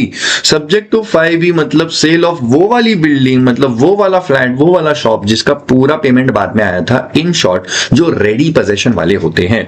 तो देखो अब आपको एक चीज मैं पूरे क्लियर करके बताता हूं कि अगर मैं आपको बताऊं से प्रॉपर्टी के केस में, तो ये मैं अभी टेबल से भी बता दूंगा कि अगर कोई कंस्ट्रक्शन की सर्विस, कंस्ट्रक्शन करके दे रहा है तो वो सप्लाई ऑफ सर्विस कर रहा है 5B के हिसाब से। अगर कोई कॉन्ट्रैक्टर उसने ठेका उठाया, वर्क्स कॉन्ट्रैक्ट, बोलता है कंस्ट्रक्शन का लेबर भी दूंगा और मटेरियल भी लेके आऊंगा, तो वो भी सप्लाई ऑफ सर्विस होगा, वो पैरा 6 के हिसाब से हो जाएगा। ठीक है, वर्क्स कॉन्ट्रैक्ट वाला। उसके बाद में एक बिल्डर बिल्डिंग कंस्ट्रक्शन कर रहा है, और बिल्डिंग कंस्ट्रक्शन में बिल्डर क्या करने वाला है, वो कुछ फ्लैट्स को उस स्पेसिफाइड डेट के पहले ही बेच देगा, फ्लैट्स और शॉप्स को। तो अगर 1 रुपया भी वो स्पेसिफाइड डेट के पहले आ गया, तो वो जो भी फ्लैट बेचा था, मान लो 2 करोड़ का फ्लैट है, उसके लिए किसी व्यक्ति ने 5 लाख का टोकन मनी दे दिया, अब बस खत्म हो गया। अब 1 रुपया भी पहले आ गया ना, तो वो पूरा जो 2 करोड़ का फ्लैट है, वो पूरे 2 करोड़ के फ्लैट को सप्लाई और सर्विस मानेंगे और पूरे 2 करोड़ पे जीएसटी लगेगा। दूसरा, बिल्डर ने एक शॉप भी बेची थी, वो शॉप थी, मान लो वो शॉप थी 1 करोड़ रुपए की, लेकिन वो 1 करोड़ की जो शॉप का पेमेंट था, वो बिल्डर ने पूरा पेमेंट बाद में लिया था, वो स्पेसिफाइड डेट के बाद में पूरा 1 करोड़। तो फिर वो वाला जो शॉप है वो इधर आ जाएगा, सेल ऑफ बिल्डिंग। और ऐसे वाले केसेस रेडी पोजीशन वाले हैं और इनको सप्लाई नहीं माना जाएगा शेड्यूल 3 पैरा 5 के हिसाब से। और उसके बाद लैंड है, अगर लैंड भी बेचेंगे तो लैंड का बेचना, sale of land is also not a supply. ये पूरा का पूरा पैरा 5 पे बात कर लिया। अब आपको मैं ऊपर वाले कॉन्टेक्स्ट के अंदर बाकी सारे पॉइंट्स को क्लियर करता हूं। सर पैरा 1 क्या बोलता है? पैरा 1 बोलता है कि employee giving service to the employer, ध्यान देना, employee when giving service to the employer in the course of or in relation to employment, in the relation to employment, जब भी एम्प्लॉय एम्प्लॉयर को सर्विस देगा, not a supply. Para 2 बोलता है court या tribunal, जब भी कोई सर्विस देगा तो कोर्ट और ट्रिब्यूनल की सर्विसेज सप्लाई नहीं होती। पैरा 3 के अंदर 3 एंगल बनते हैं। पहला angle MP, MLA etcetera etcetera, ये जो भी फंक्शंस परफॉर्म करते हैं ये सप्लाई नहीं होता। 3 का बी बोलता है कोई ऐसा पर्सन जिसने एक पोस्ट होल्ड करी हुई है, post in pursuance of the provisions of constitution, in pursuance of provision of the constitution, अगर कोई भी पर्सन एक पोस्ट होल्ड करी हुई है और उस पोस्ट की कैपेसिटी में वो जो भी सर्विसेज देगा, वो ड्यूटीज परफॉर्म करेगा, वो not a supply. For example prime minister, chief minister, president of India, state governor, C and AG, chief justice of India, ऐसे बहुत सारी पोस्ट है। इस पोस्ट पे बैठे हुए व्यक्ति, जैसे पीएम की पोस्ट पे बैठे हुए व्यक्ति दैट इज मोदी जी, जब अपनी ड्यूटीज परफॉर्म करते हैं इन the capacity of a PM, तो वो जो ड्यूटीज परफॉर्म कर रहे हैं वो सप्लाई नहीं है। तीसरा वाला एंगल बोलता है 3C, दैट इज अगर कोई पर्सन जो एक चेयरपर्सन, मेंबर या डायरेक्टर की पोजीशन पे है in a body which is a government body, government body के अंदर जो चेयरपर्सन या मेंबर या डायरेक्टर की पोजीशन पे होते हैं, वो जो भी ड्यूटीज परफॉर्म करेंगे वो सप्लाई नहीं है। सर गवर्नमेंट बॉडीज कौन कौन सी हो सकती है? सेंट्रल गवर्नमेंट की बॉडी है सेबी, एनएचएआई, एफएसएसएआई, ट्राई है, सीबीआईसी है, AAI, airport authority of India. State government की बहुत सारी बॉडी है, लेकिन 2 एग्जाम्पल लिखे हुए हैं, Rajasthan housing board and then MPCB, Maharashtra pollution control board, ये वाली बॉडीज भी स्टेट गवर्नमेंट की है। और लोकल अथॉरिटी जैसे मुंबई के अंदर है एमसीजी है, municipal corporation of greater Mumbai, VVMC that is Vasai Virar municipal corporation. तो जो भी म्युनिसिपल कॉर्पोरेशन होती है वो उसमें जो भी व्यक्ति इस पोजीशन पे बैठा हुआ है, चेयरपर्सन, मेंबर या डायरेक्टर, वो वाली पोजीशन पे बैठा हुआ व्यक्ति जो भी ड्यूटीज परफॉर्म करेगा वो सप्लाई नहीं है। पैरा 4 बोलता है डेथ से related funeral, burial, crematorium including mortuary की service including transportation of deceased, not a supply. Para 6 बहुत बढ़िया बात आपको समझ में आ जानी चाहिए। सर एक्शनेबल क्लेम्स तो सप्लाई ही नहीं होते, तो एक्शनेबल क्लेम्स गुड्स होते हैं, ये भी थोड़ी देर पहले समझा था, लेकिन एक्शनेबल क्लेम्स माना कि गुड्स होते हैं, लेकिन जब भी कोई एक व्यक्ति दूसरे व्यक्ति को एक्शनेबल क्लेम्स देगा तो भाई साहब वो तो सप्लाई ही नहीं है, neither supply of goods nor supply of service. तो एक बात समझ लो, क्या एक्शनेबल क्लेम गुड्स है? यस, बट क्या उनको किसी और को देने में क्या सप्लाई माना जाएगा? नहीं, शेड्यूल 3 के अंदर है और बोलते हैं वो सप्लाई नहीं है। लेकिन इन्होंने बोला जो भी एक्शनेबल क्लेम्स है वो सप्लाई नहीं है, but other than specified actionable claim, मतलब स्पेसिफाइड एक्शनेबल क्लेम्स ये सप्लाई माने जाते हैं। और अगर सप्लाई माने जाएंगे, क्योंकि वो शेड्यूल 3 से बाहर कर दिए गए थे, अदर देन बोल दिया, तो ये अगर माने जाएंगे तो ये क्या होगा? सर शॉर्ट फॉर्म में लिखता हूं ASAC, that is specified actionable claim. Sir इसको क्या मानेंगे? SOG, सप्लाई ऑफ गुड्स, क्योंकि जो एक्शनेबल क्लेम है वो गुड्स माने जाते हैं। ठीक है सर, याद रखना एग्जाम में आपको इसके ऊपर पिछले अटेम्प्ट के अंदर या पिछले उसके एक अटेम्प्ट पहले सवाल पूछा था कि बताओ स्पेसिफाइड एक्शनेबल क्लेम्स होंगे तो उसका क्या ट्रीटमेंट दोगे, और एक्शनेबल क्लेम्स होंगे तो उसका क्या ट्रीटमेंट दोगे। तो आपको बता दूं, एक्शनेबल क्लेम्स होंगे तो वो गुड्स तो है, लेकिन it is not a supply schedule 3 para 6 के हिसाब से। बट अगर स्पेसिफाइड एक्शनेबल क्लेम्स होंगे तो वो आपने शेड्यूल 3 के अंदर से उसको बाहर कर दिया है, मतलब वो नॉट अ सप्लाई की लिस्ट में नहीं है, मतलब वो सप्लाई माने जाएंगे। एंड मोर ओवर क्योंकि वो एक्शनेबल क्लेम है इसलिए वो गुड्स माने जाएंगे। So it is goods and it is supply of goods, specified actionable claims. और भी बोला था कि बताओ डिफाइन करो स्पेसिफाइड एक्शनेबल क्लेम्स में क्या क्या आएगा। तो देखो इसमें 6 चीजें आती है। 3 चीजें तो पहले से ही थी, बेटिंग, गैम्बलिंग एंड लॉटरी, ये पहले से ही थी। फिर 3 चीजें नई ऐड कर दी, casino, horse racing and online money gaming. तो याद रख लेना काम आएगा। Betting, lottery and betting, gambling and lottery ये पहले से ही थे, और फिर 3 नए आए, that is casino, horse racing and online money gaming. इनको स्पेसिफाइड एक्शनेबल क्लेम्स बोलते हैं। ये सप्लाई है, more over it is supply of goods. अगर कोई व्यक्ति किसी दूसरे व्यक्ति को ये देगा तो इसका रेट जो है वो 40% है। तो अगर आप पुराने वाले नोट्स रेफर कर रहे हो तो रेट पुराना आपका लिखा हुआ था। अगर आपका मैं पुराने नोट्स मेरे से अपने मतलब पहले क्लास करी थी तो आपके पास वहां पे 28% लिखा होगा, मेक श्योर 40% बन चुका है। अब आपके पास में दो पर्सपेक्टिव यहाँ पे दिखते हैं, ये दोनों जो एंगल है ना ये आपको समझ में आएंगे जब आप एग्जेम्पशन चैप्टर समझोगे मेरे से, लेकिन क्योंकि अभी एक फ्लो में हो तो आपको मैं इसका ब्रीफ आइडिया दे देता हूं। तो अब एक बीच के अंदर एक क्लिप ऐड करता हूं जिससे आपको इसके बारे में समझ में आ जाएगा, और वो क्लिप के अंदर मैं आपको कुछ सेल ऑफ लैंड वाला भी या तो कोशिश करूंगा वो बता दूं या फिर उसको एंड में बताऊंगा, बट पहले ये क्लिप ऐड करके ये दोनों पैरा आपको समझा देता हूं, ठीक है। हाँ जी, तो पैरा 9 और पैरा 10 जो शेड्यूल 3 का है उसको एक बार के लिए क्लियर करके बता दूं। सर ये एक अमेंडमेंट के तौर पे आया तो वो पॉइंट क्या है बता देता हूं। जैसे फॉर एग्जांपल रिलायंस इंडस्ट्रीज है, ये क्लाइंट है, इनको अपना जामनगर ऑयल रिफाइनरी का जो है वो ये करना है, दैट इज इंश्योरेंस करवाना है, जिसको इंश्योर करने के लिए 3 इंश्योरेंस कंपनीज सामने आई और तीनों ने मिलकर के इंश्योरेंस करा हुआ है। A limited, B limited, C limited, ये तीनों इंश्योरेंस कंपनी सामने आई और तीनों ने इनका इंश्योरेंस करा हुआ है। अब जो सर्विस दी है वो इंश्योरेंस की सर्विस दी है। अज्यूम करते हैं कि 100 करोड़ का इंश्योरेंस करवाया हुआ है जिसके लिए प्रीमियम देना पड़ेगा 10 करोड़। अब क्या किया रिलायंस वालों ने दिया 10 करोड़ रुपया और साथ में 1.8 करोड़ की जीएसटी दे दी, तो टोटल 11.8 करोड़ का पेमेंट आया। ए इंश्योरेंस कंपनी ने क्या करना चाहिए, ए इंश्योरेंस कंपनी ने 1.8 करोड़ का जीएसटी है ये गवर्नमेंट को दे देना चाहिए।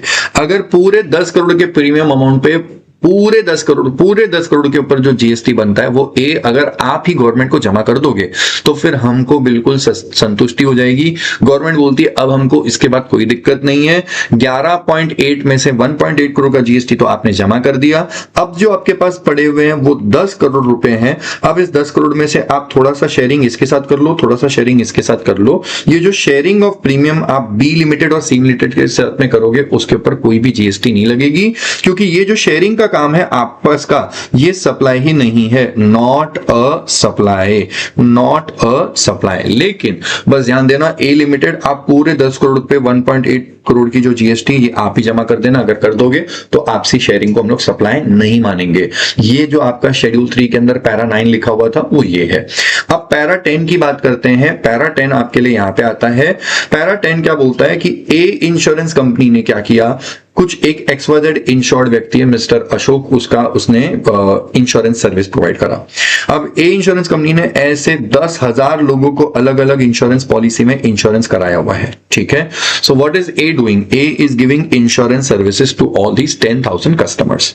लेकिन ए को लग रहा है कि यार मैंने क्या किया, मैंने तो इतने सारे इंश्योरेंस करवा लिए, कल को अगर मान लो ये सारे लोग मेरे पास में आ गए क्लेम का पैसा मांगने तो मैं तो ये सारा हैंडल ही नहीं कर पाऊंगा। तो वो सारे केसेस में ये जो 10,000 अलग अलग इंश्योरेंस पॉलिसीज बेची थी इनको वापस से अपने आप से सेव करने के लिए री इंश्योरेंस करवा लिया। सो बी लिमिटेड इज गिविंग री इंश्योरेंस की सर्विस। ए ने इंश्योरेंस की सर्विस दी है और बी ने री इंश्योरेंस की सर्विस दी है। बात इसकी भी नहीं कर रहा हूं, बात इसकी भी नहीं कर रहा हूं। बात अब क्या होने वाली है ये पिंक एरो से समझो।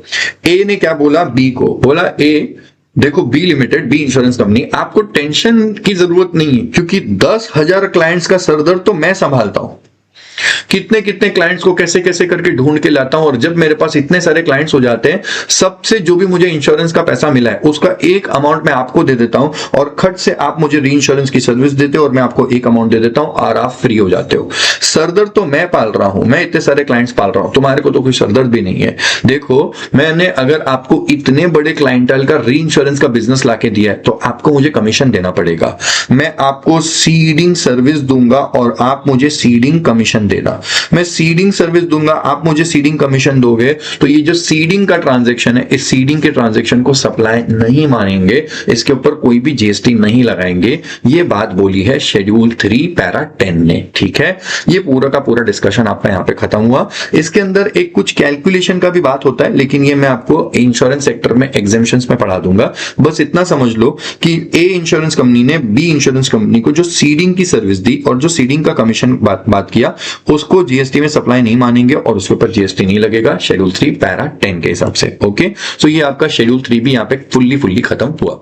Okay, so now that you are aware of all of these provisions, यहाँ पे 7.2 वगैरह में मैंने आपके साथ 7.2A का बात कर लिया। 7.2A बोलता है ये फला ट्रांजैक्शन जो शेड्यूल 3 में लिखे ये सप्लाई ही नहीं है, neither supply of goods not supply of service. लेकिन आगे जाकर के हमारे पास में 7.2B है। 7.2B बोलता है अगेन टिल लेने के एनीथिंग कंटेंट इन 7.1। 7.2B के अंदर कुछ दो ट्रांजेक्शन हैं जो नोटिफाई करके बताएं कि ये नोटिफाइड ट्रांजेक्शन भी सप्लाई नहीं है, neither supply of goods not supply of service. ये दो ट्रांजैक्शन ऐसे ट्रांजैक्शन है which is undertaken by central government और स्टेट गवर्नमेंट या फिर कोई लोकल अथॉरिटी, और ये काम सीजीएसडी या लोकल अथॉरिटी ने करे हुए हैं where they are engaged as public authorities. तो जहां पे वो पब्लिक अथॉरिटीज की तरह एंगेज्ड है और उसमें सीजीएसडी या लोकल अथॉरिटी ने कुछ दोनों में से ये दोनों काम किए हुए हैं। तो ये दोनों काम जो सीजीएसडी ने करे हुए हैं या लोकल अथॉरिटी ने, जहां पे वो लोग पब्लिक अथॉरिटीज की तरह काम करते हैं, ये काम सप्लाई नहीं है, neither supply of goods not supply of service. अब ये दो काम कौन से हैं सर? पहला काम, अगर कोई भी ऐसा काम जो म्युनिसिपैलिटी के फंक्शंस है और वो कॉन्स्टिट्यूशन ऑफ इंडिया में आर्टिकल 243W में लिखे हुए हैं, तो याद करने के लिए आसान, ऐसे करके M होता है और ऐसे करके W हो जाएगा। तो 243W के अंदर म्युनिसिपैलिटी के फंक्शंस लिखे हुए हैं, और अगर म्युनिसिपैलिटी ये वाले फंक्शंस परफॉर्म कर रही है तो फंक्शंस परफॉर्म करना is not a supply. Panchayat के काम 243G के अंदर लिखे हुए हैं। देखो पार्ले जी, P से पंचायत और G दैट इज 243G। ये जो 243G के अंदर पंचायत के काम लिखे, पंचायत भी जब ये फंक्शंस परफॉर्म करेगी तो it is not a supply. उसके बाद alcoholic liquor licence. Alcoholic liquor का जो भी बेचने का टैक्स का रेवेन्यू होता है वो स्टेट गवर्नमेंट रखती है, इसलिए अल्कोहलिक लिकर लाइसेंस जो भी इशू किया जाता है वो स्टेट गवर्नमेंट इशू करता है। तो स्टेट गवर्नमेंट जब इशू करता है लाइसेंस, अल्कोहलिक लिकर लाइसेंस, तो वो जो लाइसेंस इशू करते हैं वो एक्टिविटी नॉट अ सप्लाई है। तो अगर मैं स्टेट गवर्नमेंट हूं और मैंने लिकर लाइसेंस आपको इशू किया, आपको एक वाइन शॉप खोलनी है, तो ये जो लाइसेंस इशू करने की एक्टिविटी है it is not a supply. बदले में मैं आपसे जो भी लाइसेंस फीस चार्ज करूंगा उस पर जीएसटी नहीं लगेगी। नीचे एक प्रोविजन है, वो बोलता है कि ये जो लाइसेंस इशू करने का काम है इसको सप्लाई नहीं माना जाता और लाइसेंस फीस पे जीएसटी नहीं लगेगी। ये सिर्फ तब हो सकता है जब लाइसेंस है अल्कोहलिक लिकर लाइसेंस। अगर बाकी कोई लाइसेंस हुआ, जैसे रेस्टोरेंट खोलना है तो फूड लाइसेंस, या फिर केमिस्ट मतलब मेडिकल खोलना है तो फिर आपको ड्रग लाइसेंस जो इशू किया जाएगा वो लाइसेंस वेरी वेल जीएसटी के स्कोप में है। तो ऐसा लाइसेंस जब इशू करेंगे तो जो भी लाइसेंस फीस होगी उस पर जीएसटी लगाई जाएगी। अब कुछ सर्कुलर्स हैं, लेकिन मेरा इरादा है कि मैं सारे सर्कुलर्स एक ही साथ डिस्कस करूं। So now taking you ahead and directly talking about this para, in fact section 8। Section 8 is composite and mixed supplies. देखो कॉम्पोजिट एंड मिक्स्ड सप्लाई के लिए भी आपको एक बात बता दूं कि अगर एक से ज्यादा चीजें, 2 और मोर टैक्सेबल सप्लाईज, अगर एक साथ एक बंडल में दे दी गई है and it is naturally bundled in the ordinary course of business, it is naturally bundled, तो फिर जब भी 2 या उससे ज्यादा चीजें आपको बेची जाती है which is naturally bundled in the ordinary course of business, तो वो वाला जो प्रोडक्ट होगा उसको कॉम्पोजिट सप्लाई मानेंगे। कॉम्पोजिट सप्लाई मान लिया तो फिर फायदा क्या होता है? देखो कॉम्पोजिट सप्लाई क्या होता है, पहली बात तो कॉम्पोजिट सप्लाई में 2 या उससे ज्यादा चीजें जिसमें से एक प्रिंसिपल सप्लाई होता है और बाकी सब एंसिलरी होते हैं। अगर आपका ट्रांजेक्शन प्रिंसिपल अपना कॉम्पोजिट सप्लाई की डेफिनेशन में फिट हो जाता है तो फिर चाहे अंदर बंडल के अंदर कितने भी गुड्स हो, कितने भी सर्विस हो, जो प्रिंसिपल सप्लाई है ना उसी का जीएसटी रेट यूज करेंगे और पूरे वैल्यू के ऊपर वही जीएसटी रेट लगाएंगे। फॉर एग्जाम्पल कोचिंग क्लास की सर्विस दे रहा हूं अब आपको। अब कोचिंग क्लास की सर्विस में प्राइमरी एलिमेंट इज कोचिंग, मतलब पढ़ाना, लेकिन पढ़ाने के साथ में आपको एक बुक भी दी जाती है जिससे आप रेफर करके वो मटेरियल से समझो कि क्या समझाया जा रहा है, मतलब what is the content being explain.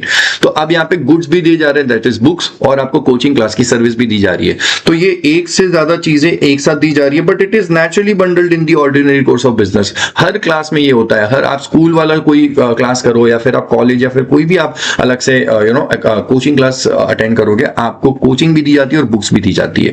Since it is naturally bundled in the ordinary course of business, यहाँ पे प्रिंसिपल सप्लाई को चेक किया जाएगा। Principal supply is coaching class service. Coaching class service पे जीएसटी 18% लगता है, तो जो भी पूरी फीस चार्ज करी थी उस पे 18% लगेगा। बुक्स का जीएसटी रेट दिया होगा तो वो कोई काम का नहीं है। ये लॉजिक होता है कॉम्पोजिट सप्लाई का।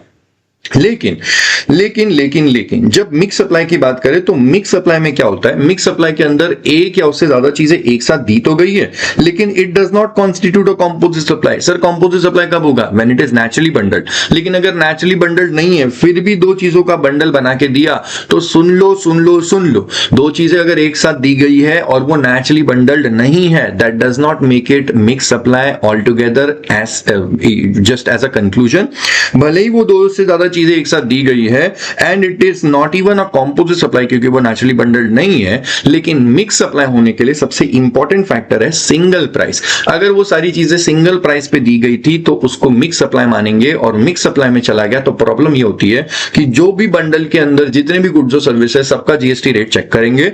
सबसे हाईएस्ट वाला जीएसटी रेट जिस भी प्रोडक्ट पे होगा वो ही प्रोडक्ट बेचा है ऐसा मानेंगे, और पूरे बंडल का जो भी वैल्यू होगा उस पे जीएसटी रेट उस प्रोडक्ट का लगाएंगे जो कि हाईएस्ट वाला जीएसटी रेट है, ठीक है। तो एक आपको बंडल दिया गया था, उसके अंदर कुछ स्टेशनरी आइटम्स थे, कुछ ऐसा था वैसा था वगैरह वगैरह था, ठीक है। अब उसके अंदर एक प्रोडक्ट के ऊपर जीएसटी रेट 12% है, एक पे 18 है, एक पे 28% है, तो तीनों में से हाईएस्ट वाला 28% है, तो पूरे बंडल पे 28% लगेगा, ठीक है। लेकिन अगर दो से ज्यादा चीजें एक साथ बंडल में दी गई है, वो कॉम्पोजिट सप्लाई नहीं है क्योंकि नेचुरली बंडल नहीं है, बट उस पे सिंगल प्राइस नहीं है। जब भी इनवॉइस बन रहा था तो सबका इंडिविजुअल प्राइस अलग से मेंशन किया गया था, तो भाई साहब वो नेचुरली बंडल नहीं है, इसलिए कॉम्पोजिट सप्लाई नहीं बोल सकते, और क्योंकि सिंगल प्राइस नहीं है तो मिक्स सप्लाई भी नहीं बोल सकते। ऐसे केस में it is individual independent supplies for which अलग अलग जीएसटी रेट लगने वाले हैं।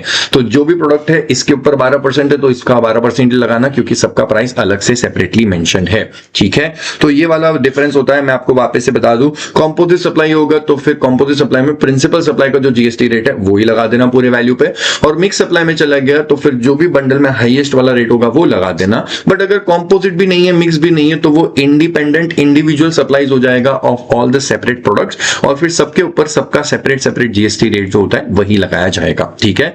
सर कभी अगर कॉम्पोजिट सप्लाई में या मिक्स सप्लाई में चला गया, और मान लो कॉम्पोजिट सप्लाई में चला गया, अब प्रिंसिपल एलिमेंट पे 12% जीएसटी है, लेकिन उसके अंदर एक प्रोडक्ट एग्जेम्प्ट है, तो क्या होगा, तो भाई पूरे वैल्यू के ऊपर 12% लग जाएगा। हम एग्जेम्प्ट वाले को देखेंगे नहीं, हम बोलेंगे प्रिंसिपल सप्लाई का क्या रेट है। सर अगर प्रिंसिपल सप्लाई एग्जेम्प्ट हुआ और एंसिलरी वाली पे जीएसटी रेट हुआ, फर्क नहीं पड़ता है, प्रिंसिपल सप्लाई का क्या है वही मानेंगे। प्रिंसिपल सप्लाई टैक्सेबल है तो पूरा bundle taxable, principal supply exempt है तो पूरा बंडल एग्जेम्प्ट, प्रिंसिपल सप्लाई पे 18% है तो पूरे बंडल पे 18%, प्रिंसिपल सप्लाई पे 5% है तो पूरे बंडल पे 5%, एंसिलरी का कोई मोल कोई वैल्यू उसमें नहीं होता।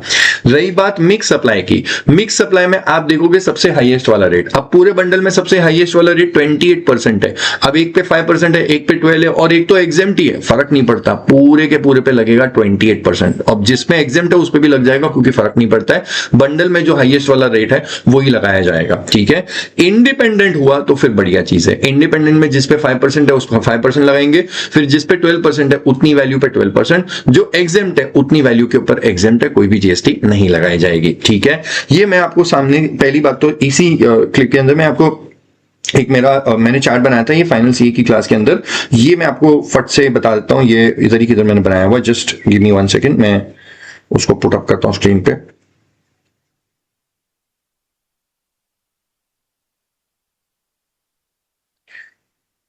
ये रहा, लुक एट दिस, ये रहा स्क्रीन पे, अब आपको दिखेगा, ठीक है। अब यहां पे देखना सर, कॉम्पोजिट सप्लाई कब होगा, मिक्स कब होगा, इंडिपेंडेंट कब होगा। तो देखो, 2 और more supplies supplied in conjunction with each other, मतलब बंडल करके बेचा गया है। If it is naturally bundled तो कॉम्पोजिट सप्लाई बना दो, taxable at the rate of principal supply, principal का जो रेट है वही लगेगा। बट अगर 2 से ज्यादा या चीजें उससे ज्यादा दी गई है और वो नेचुरली बंडल्ड नहीं है तो फट से मिक्स सप्लाई मत लिखो। अगर नेचुरली बंडल्ड नहीं है तो चेक करो, if it is sold at single price single price single price, तब वो मिक्स सप्लाई होगा और रेट लगेगा हाईएस्ट वाला, ठीक है। तो बंडल में बेचा गया है, नेचुरली बंडल नहीं है, एंड अगर सिंगल प्राइस है तो मिक्स्ड होगा। सर अगर बंडल में बेचा गया है, नेचुरली बंडल तो नहीं है लेकिन सिंगल प्राइस नहीं है, सबका अलग अलग प्राइस सेपरेटली इंडिकेट किया हुआ है, तो फिर तो वो इंडिपेंडेंट सप्लाई होगा और सबके ऊपर सबका सेपरेट सेपरेट इंडिपेंडेंट रेट लगेगा, ठीक है। If you like this chart, इसका एक बार स्क्रीनशॉट लेकर के अपनी कॉपी में कहीं पे बना लेना। अब मेरे पास बाकी के सारे सर्कुलर्स बचते हैं, मैं सर्कुलर आपके साथ में एक साथ सब कुछ डिस्कस कर लेता हूं। Okay, so now we will take all the circulars जो इस चैप्टर से रिलेटेड है। सबसे पहला सर्कुलर जो है वो डोनेशन वाला है, तो मैं आपको वर्बली एक्सप्लेन करता हूं। 2 एंगल की डोनेशन की डिस्कशन है। पहला तो ये कि कोई व्यक्ति ने डोनेशन दिया और जैसे ही उसने चैरिटेबल इंस्टीट्यूशन में डोनेशन दिया, उसने क्विड प्रो क्यो रखा। क्विड प्रो क्यो मतलब समथिंग इन रिटर्न, कुछ ऑब्लिगेशन रखा। अब इसने क्या किया, 2 लाख रुपए का डोनेशन तो दिया, लेकिन उस चैरिटेबल ट्रस्ट को बोला कि अगर मैं आपको 2 लाख रुपए का डोनेशन दूंगा तो ट्रस्ट मेरे लिए क्या करेगा, क्या ट्रस्ट मेरे को ऐसा मेरे बिजनेस का ब्रांडिंग करना, ये करना वो करना, मतलब किसी भी तरीके से अगर ऑब्लिगेशन रखा तो फिर देखो आपने जो डोनेशन दिया है वो डोनेशन देने के काम को हम लोग एक्चुअली कंसिडरेशन मान लेंगे कि आपने डोनेशन नहीं दिया, आपने कंसिडरेशन दिया है। और चैरिटेबल ट्रस्ट, तुमने एक सप्लाई ऑफ सर्विस करी है, उसने जो ऑब्लिगेशन रखी थी उसकी ऑब्लिगेशन को फुलफिल कर देना एक सप्लाई ऑफ सर्विस है, और जो डोनर है उसने डोनेशन नहीं बल्कि वो रेसिपिएंट है, उसने कंसिडरेशन किया है। तो ऐसे केस में हम लोग एक फुल सप्लायर ट्रांजैक्शन मान लेंगे जहां पे चैरिटेबल ट्रस्ट वाले सप्लायर है और वो ऑब्लिगेशन फुलफिल करके एक सर्विस दे रहे हैं, और जो डोनर है वो डोनर नहीं, वो एक रेसिपेंट है जो कंसिडरेशन दे रहा है। बस आपने हमको उल्लू बनाने के लिए क्या कर दिया, वर्ड डोनेशन यूज कर दिया, हालांकि इट वाज अ कंसिडरेशन। तो ऐसे केस में बस सिंपल कंक्लूजन बना दूं कि अगर डोनेशन देते वक्त क्विड प्रो क्यो रखा तो वो क्विड प्रो क्यो रखने वाला जो डोनेशन वाला केस होगा वहां पे सप्लाई ऑफ सर्विस मान लिया जाएगा, as if the trust is giving service to that donor and donor is giving a consideration. Case B, जहां पे कोई व्यक्ति ने डोनेशन तो दिया है लेकिन उसने कोई भी क्विड प्रो क्यो नहीं रखा, उसने कोई ऑब्लिगेशन, कोई भी रिटर्न में एक्सपेक्टेशन के लिए कुछ नहीं मांगा, बस उसने 2 लाख रुपए का डोनेशन दिया और वहां से चलता बना। चैरिटेबल ट्रस्ट वालों ने उस व्यक्ति का जो नाम है वो अपने चैरिटेबल प्रीमाइसेस के अंदर कुछ भी चीजें जो उसके पैसों से खरीदी थी उस पे लिख दिया। मान लो कोई वाटर कूलर खरीद लिया तो उस पे लिख दिया donated bye mister so and so and thank you so much for the donation वगैरह, ऐसे करके कुछ लिख दिया। तो ये जो नाम लिखा चैरिटेबल वालों ने, क्या उसके बिजनेस का बहुत सारा ब्रांडिंग कर दिया? नहीं भाई, ये नाम जो लिखा था वो नाम किस तरह से लिखा उसको चेक करना पड़ेगा। If the name is return for just for expression of gratitude and public recognition of the donor's act of philanthropy, it is not return in a manner which is wanting to give publicity to the donor. उसके business का publicity कर देना, advertising या promoting his business, इस तरह से नहीं लिखा गया है कि उसके बिजनेस का प्रमोशन हो, बस ऐसे लिखा है कि उसको थैंक यू बोलना एक्सप्रेशन ऑफ ग्रेटिट्यूड है। तो बस अगर नॉर्मली उसका नाम लिख दिया तो चलेगा। लेकिन मान लो कोई व्यक्ति है जिसका नाम है मिस्टर सुमित और सुमित ने डोनेशन दिया हुआ है और इनने क्या किया, इनने उसका नाम लिखा है ऐसे, donated bye mister Sumit, chairman of Sumit industries limited, ऐसे करके। तो ये प्रॉब्लम हो जाएगा क्योंकि अब सुमित का दिया हुआ डोनेशन को आपने बिजनेस की ब्रांडिंग के लिए यूज किया है। अगर ऐसे लिख देते कि donated bye mister Sumit in the memory of his grandfather, mother, ऐसे करके कुछ भी लिखा तो चलेगा, कोई दिक्कत नहीं है, बिजनेस का नाम उसमें नहीं आना चाहिए। सो केस बी के अंदर डोनेशन को डोनेशन ही मानेंगे और यहाँ पे कोई भी सप्लाई ट्रांजैक्शन नहीं होगा। ये पहला वाला आपका सर्कुलर हुआ, डोनेशन वाला। इसके आगे गए तो हमारे पास में एक डेल क्रेडिटर एजेंट वाला भी और लॉजिक बनता है, ठीक है। डेल क्रेडिटर एजेंट, अब डेल क्रेडिटर एजेंट के अंदर आपको 2 एंगल है, दोनों एंगल बता देता हूं। सर जब भी प्रिंसिपल है सामने, एक एजेंट नहीं, डेल क्रेडिटर एजेंट है। अच्छा, डेल क्रेडिटर एजेंट क्या करता है, सामने वाले व्यक्ति का मतलब प्रिंसिपल को बोलता है कि तुम्हारा अगर पेमेंट नहीं आया कस्टमर से तो मैं बीड़ा उठाता हूं कि मैं तुमको पेमेंट दे दूंगा टाइम से, I will give the guarantee कि पेमेंट भी लाके देता हूं। ऐसे केस में प्रिंसिपल ने एक इनवॉइस बनाया, 1 लाख रुपए का इनवॉइस बना के दिया। डेल क्रेडिटर ने क्या किया, वही इनवॉइस आगे दे दिया और वो भी इनवॉइस प्रिंसिपल के नाम का ही दिया जिसके अंदर 1 लाख रुपीस लिखा हुआ है। तो पॉइंट नंबर 1, प्रिंसिपल ने गुड्स एजेंट को दिए और एजेंट ने आगे कस्टमर को दिए। एजेंट ने इनवॉइस कौन सा बनाया, प्रिंसिपल वाला इनवॉइस बनाया, ठीक है। मैंने आपको थोड़ी देर पहले बताया था कि एजेंट वही वाले कवर होते हैं जो अपने नाम का इनवॉइस बनाते हैं। यहां पे डेल क्रेडिटर अपने नाम का नहीं, प्रिंसिपल का इनवॉइस बना रहा है। इसी केस में कस्टमर ने पेमेंट देते वक्त थोड़ा डिफॉल्ट किया, थोड़ा टाइम लगाया, तो डेल क्रेडिटर एजेंट ने क्या बोला कि मैं आपको कंसिडरेशन पे कर देता हूं क्योंकि मैंने तो गारंटी उठाई है। अब 1 लाख रुपए दे दिए और इसको कहानी से रवाना कर दिया। अब प्रिंसिपल का जो गुड्स आया था उसका पेमेंट भी हो चुका। अब कहानी में 4th पॉइंट ये बचता है, डेल क्रेडिटर एजेंट ने कस्टमर को बोला सुनो भाई साहब, आपने पेमेंट 1 महीने में देनी चाहिए थी, आप तो दिए नहीं, मैंने उसको पेमेंट दे दी मेरे जेब से। अब आप मेरे को 4 महीने के बाद दे रहे हो, तो आपने जो मेरे को पेमेंट 4 महीने के बाद दी है उसके लिए मेरे तो पैसे वहां पे लग गए थे, मैंने तो 1 महीना खत्म हुआ उसको पेमेंट दे दी थी। तो ये जो 3 महीना आपने डीले करके दिया है, आपने मेरे को मेरे 1 लाख रुपए लौटाने और साथ में इंटरेस्ट भी देना है। ये 5000 रुपीज का जो इंटरेस्ट चार्ज किया है डेल क्रेडिटर एजेंट ने कस्टमर से, क्या इसको जीएसटी में टैक्स कर सकते हैं? Answer is no, this is exempt. Reason is del credere agent ने कस्टमर को एक शॉर्ट टर्म लेंडिंग की सर्विस दी थी, मनी लेंडिंग वाली services, extending loans, advance and deposit, जिसमें इंटरेस्ट का जो अमाउंट होता है उस पे जीएसटी एग्जेम्प्ट है। तो मनी लेंडिंग की सर्विस कोई भी किसी को दे, जीएसटी से एग्जेम्प्ट है। तो ये 1 लाख रुपए के ऊपर कुछ भी इंटरेस्ट चार्ज किया तो जीएसटी से एग्जेम्प्ट है। लेकिन इसी का दूसरा एंगल बात करते हैं, this is DCA2, del credere agent का सेकंड वाला एंगल। पहले एंगल से ही मैच करता है। यहां पे प्रिंसिपल ने इनवॉइस बना के गुड्स दिए 1 लाख रुपए के, लेकिन फर्क ये पड़ा कि डेल क्रेडिटर एजेंट ने जब भी आगे कस्टमर को गुड्स बेचे तो उसने प्रिंसिपल का नहीं अपने नाम का इनवॉइस बनाया और उस पर थोड़ा सा प्राइस भी ऐड कर दिया। अब कस्टमर ने पेमेंट देने के टाइम पे डिफॉल्ट कर दिया, तो इसने क्या किया, थर्ड, इसने बोला कि ठीक है तुम्हारा इनवॉइस 1 लाख का था ना, ये लो 1 लाख रुपए, तुम यहां से हो जाओ, मैंने तो गारंटी ली थी, तो आप रवाना हो जाओ, अब मैं उससे बात कर लूंगा। अब डेल क्रेडिटर एजेंट ने बोला ओए कस्टमर, तूने पेमेंट 4 महीने के बाद दिया, 1 महीने में देता तो ठीक, लेकिन तेरे नहीं देने की वजह से मैंने तो उधर पैसे चुका दिए हैं। अब तू एक काम कर, तू मुझे 1 लाख रुपए नहीं, मेरा 1,20,000 का जो पेमेंट था वो दे दे मेरे को, लेकिन साथ में तुझे 5,000 का इंटरेस्ट भी देना पड़ेगा। अब इस केस में ये इंटरेस्ट टैक्सेबल हो जाएगा क्योंकि डेल क्रेडिटर एजेंट जब अपने नाम का इनवॉइस बना रहा है तो अब वो एक एजेंट नहीं है, वो एक्चुअली एक ट्रेडर है। He is capable of transferring the title.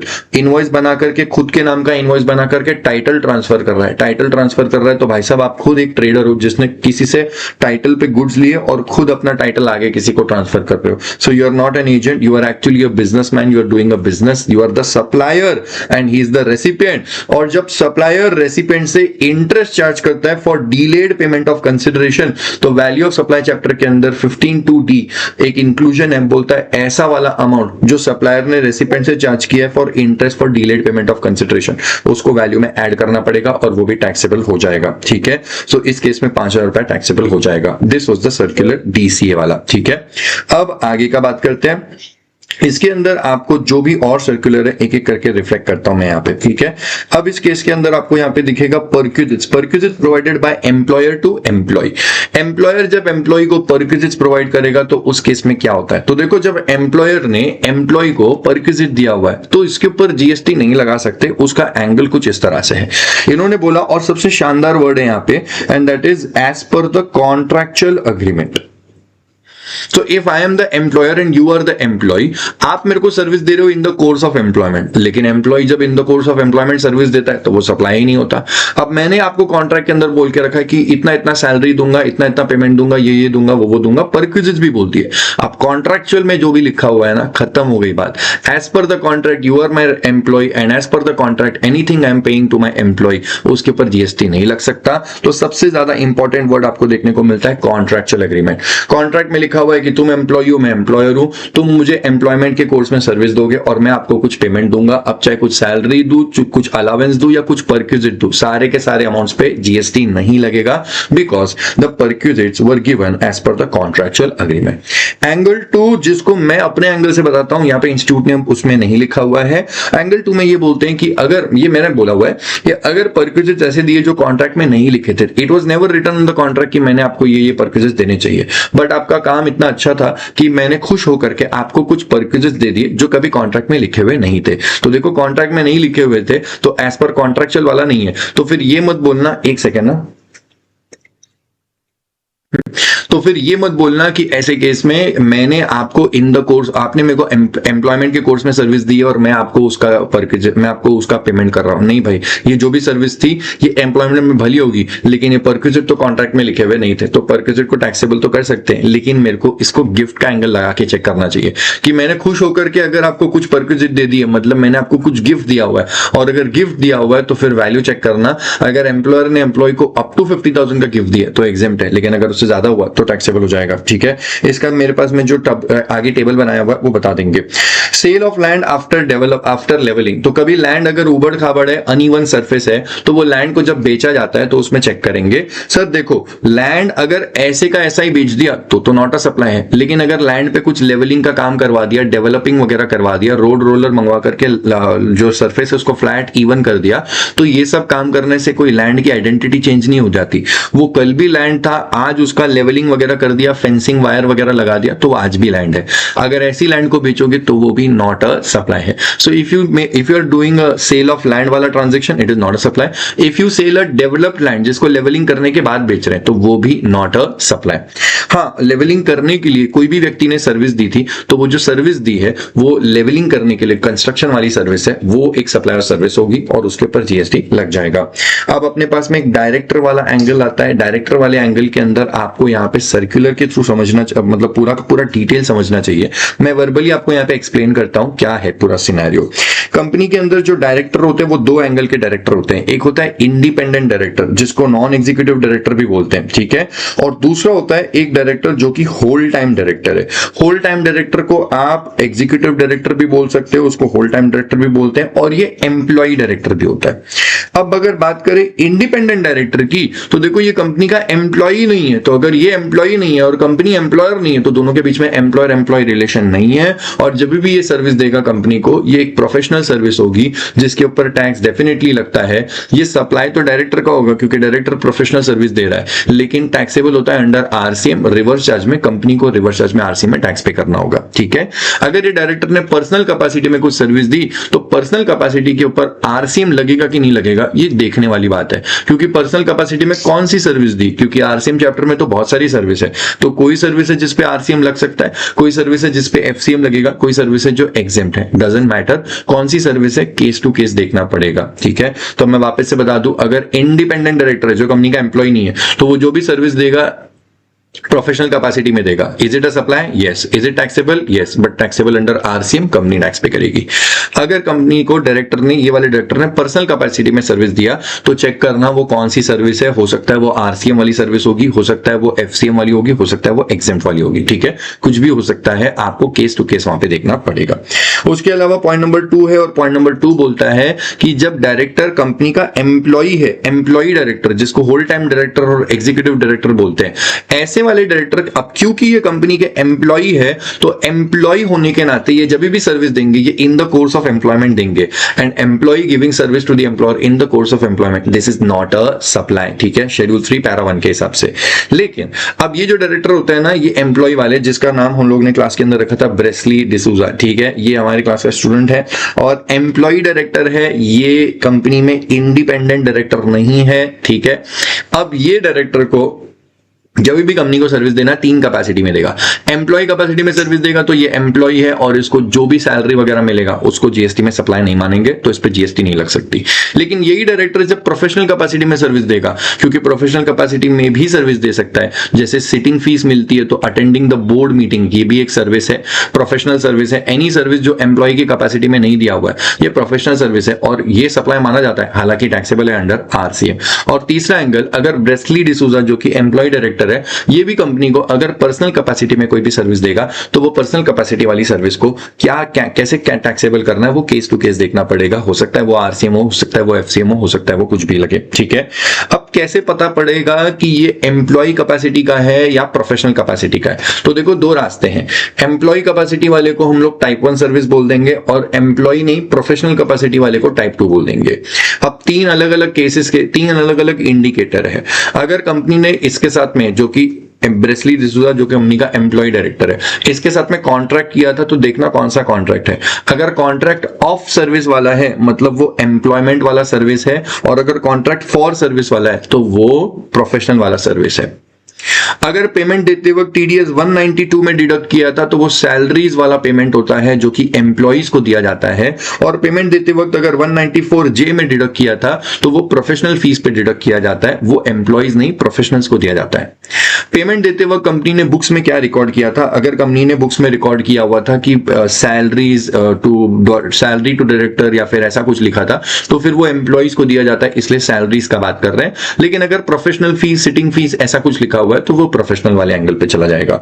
तो देखो, अगर मान लो डायरेक्टर को कंपनी ने एक मंथ में 2 लाख रुपीस का पेमेंट किया, जिसमें से 1,60,000 पेमेंट करते वक्त कॉन्ट्रैक्ट ऑफ सर्विस बनाया था, या फिर टीडीएस 192 का डिडक्ट किया था सैलरीज पे, या फिर बुक्स में लिखा था सैलरी, ऐसे कुछ भी तीनों इंडिकेटर मिल जाए तो समझ जाना कि 1,60,000 के ऊपर जीएसटी नहीं लगानी है, ये टाइप 1 वाली सर्विस है, एम्प्लॉयमेंट कैपेसिटी में दी है।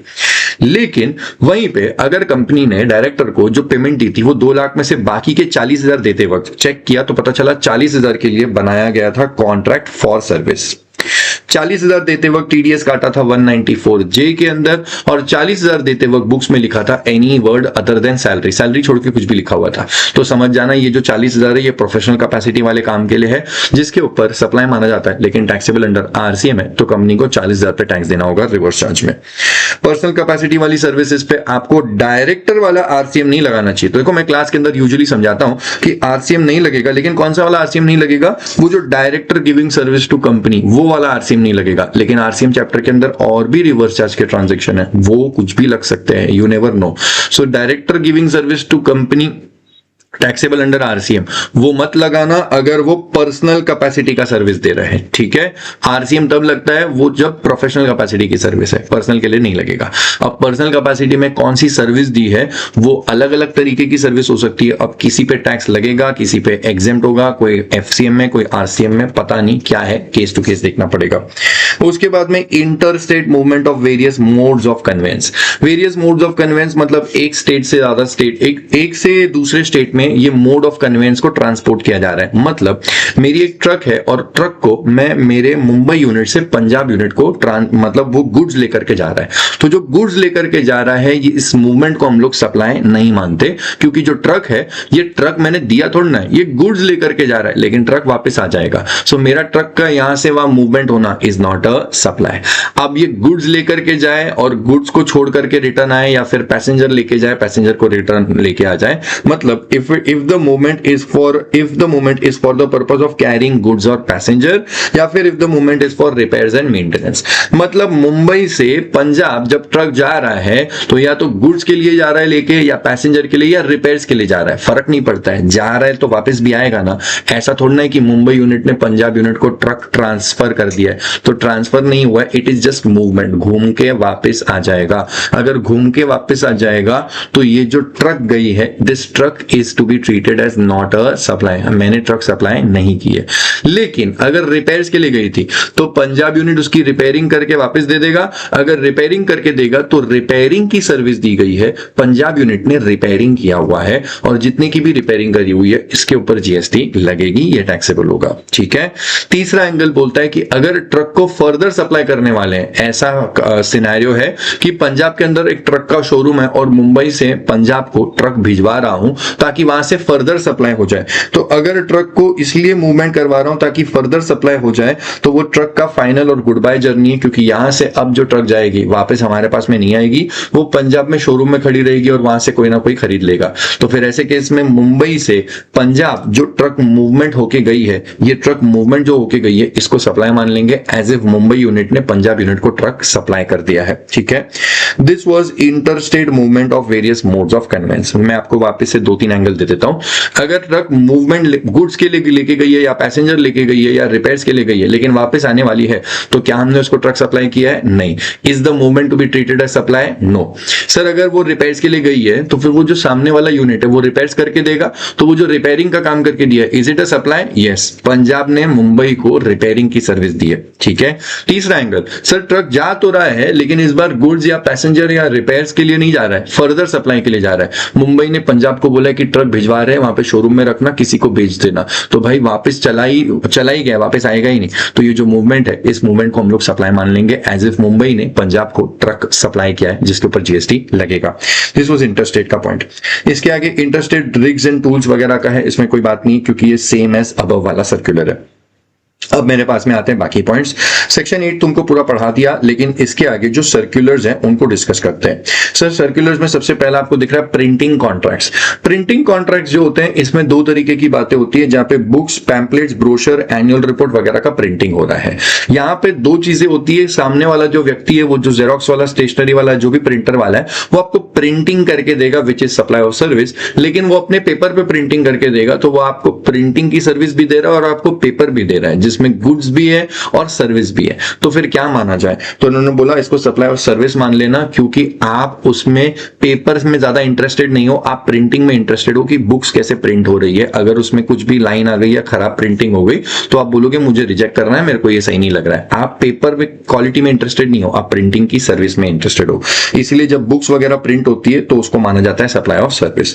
लेकिन जब कोई आपने प्रोडक्ट खरीदा है, या आपने सामने वाले को बोला कि हमको एनवेलप्स खरीदने हैं या प्रिंटेड बॉक्सेस या टिश्यू एंड नैपकिन खरीदने हैं, लेकिन हम चाहते हैं कि ये जो प्रिंटेड बॉक्सेस है इसके ऊपर हमारी कंपनी का लोगो लगा दो, या फिर ये नैपकिन है, ये नैपकिन के ऊपर हमारे ब्रांड का लोगो लगा दो। आपने लोगो दिया उसको ताकि वो प्रिंट करके उस नैपकिन पे, उस टिश्यू पे, प्रिंटेड बॉक्स पे लगाए। अब यहां पे भी वो व्यक्ति एक प्रिंटिंग करने वाला है, लोगो प्रिंटिंग करेगा और आपको गुड्स भी बेचेगा। तो अब बॉक्सेस भी बेच रहे हैं और लोगो को प्रिंट भी करवा रहे हैं। इसके अंदर गुड्स और सर्विस दोनों है, बट यहाँ पे आप लोगो प्रिंटिंग में ज्यादा इंटरेस्टेड नहीं हो, आप इंटरेस्ट हो गुड्स की क्वालिटी में, वो नैपकिन या वो जो बॉक्सेस है वो कितनी अच्छी क्वालिटी के हैं. So you will reject the order not on the basis of the printing of logo, you will reject the order on the basis of quality of the product.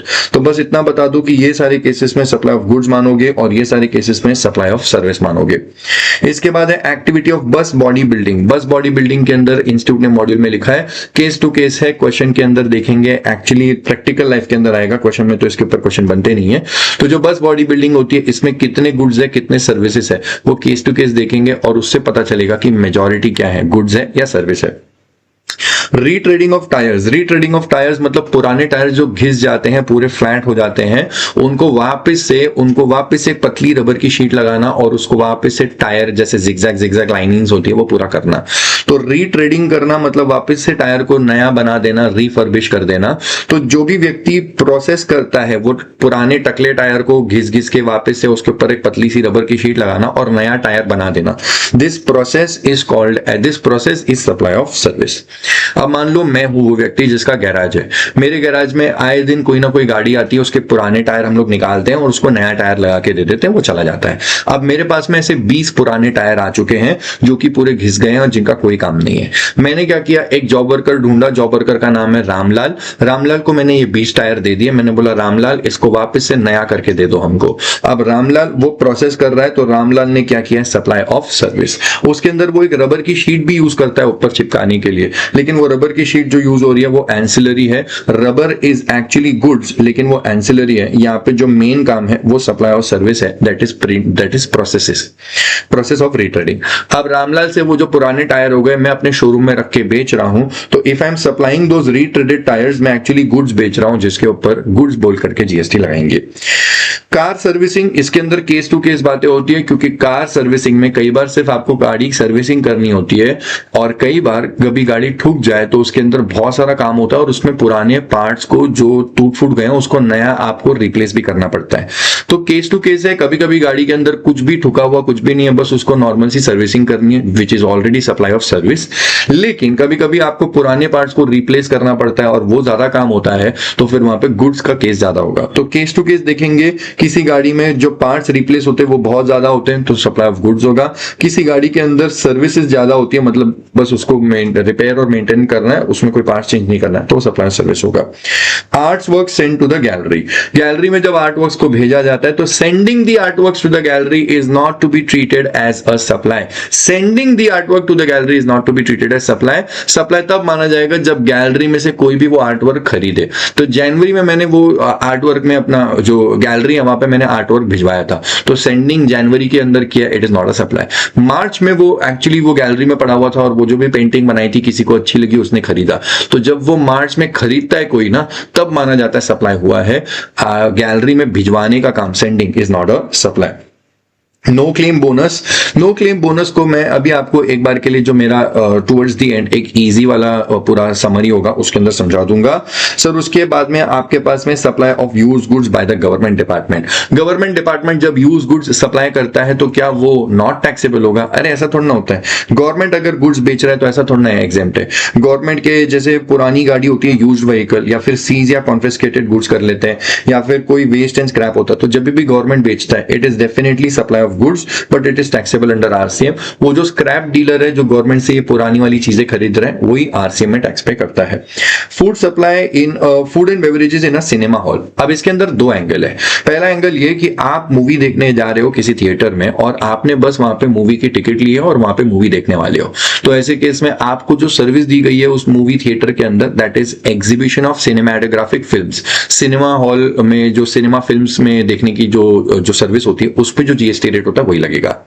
Angle 2, आपने movie की ticket खरीदी, आप movie देखने बैठे, लेकिन जब interval हुआ तो आपको भूख लगी, आपने कुछ वहां पे जाकर के समोसा, पॉपकॉर्न और कोल्ड ड्रिंक वगैरह खरीदा हुआ है. तो ऐसे केस में दो सप्लाईज हुए हैं. एक तो आपको वो जो मूवी वाले हैं उन्होंने आपको मूवी का टिकट दिया, that is exhibition of cinematographic films. उस पे मूवी फिल्म्स का जो मतलब जो भी सर्विस का जो जीएसटी रेट होता है थिएटर वाला वो लगेगा. और आपने जो वो इंटरवल में जाकर के पॉपकॉर्न वगैरह खरीदा वो फूड एंड बेवरेजेस का रेस्टोरेंट सर्विस है और उस पर रेस्टोरेंट वाला जीएसटी रेट लगेगा. तीसरा वाला is combo ticket. Combo ticket मतलब आपने जब भी वो ऑफर लिया था तो वो 800 रुपए की टिकट थी, वो कॉम्बो टिकट थी, मतलब मूवी भी देखोगे और साथ में क्लियरली बोला हुआ है कि इस 800 रुपए की टिकट के अंदर आपको पॉपकॉर्न मिलेगा, समोसा मिलेगा, कोल्ड ड्रिंक मिलेगा, ऐसे फला 2-4 चीजें बोली हुई है। So it is a composite supply जहां पे मूवी भी देखा है, मतलब मूवी भी देखेंगे, exhibition of cinema films and also supply of food. लेकिन principal element is exhibition of cinematographic films, इसलिए पूरी 800 रुपए की टिकट के ऊपर जो मूवी वाला जो जीएसटी रेट होता है वो लगेगा।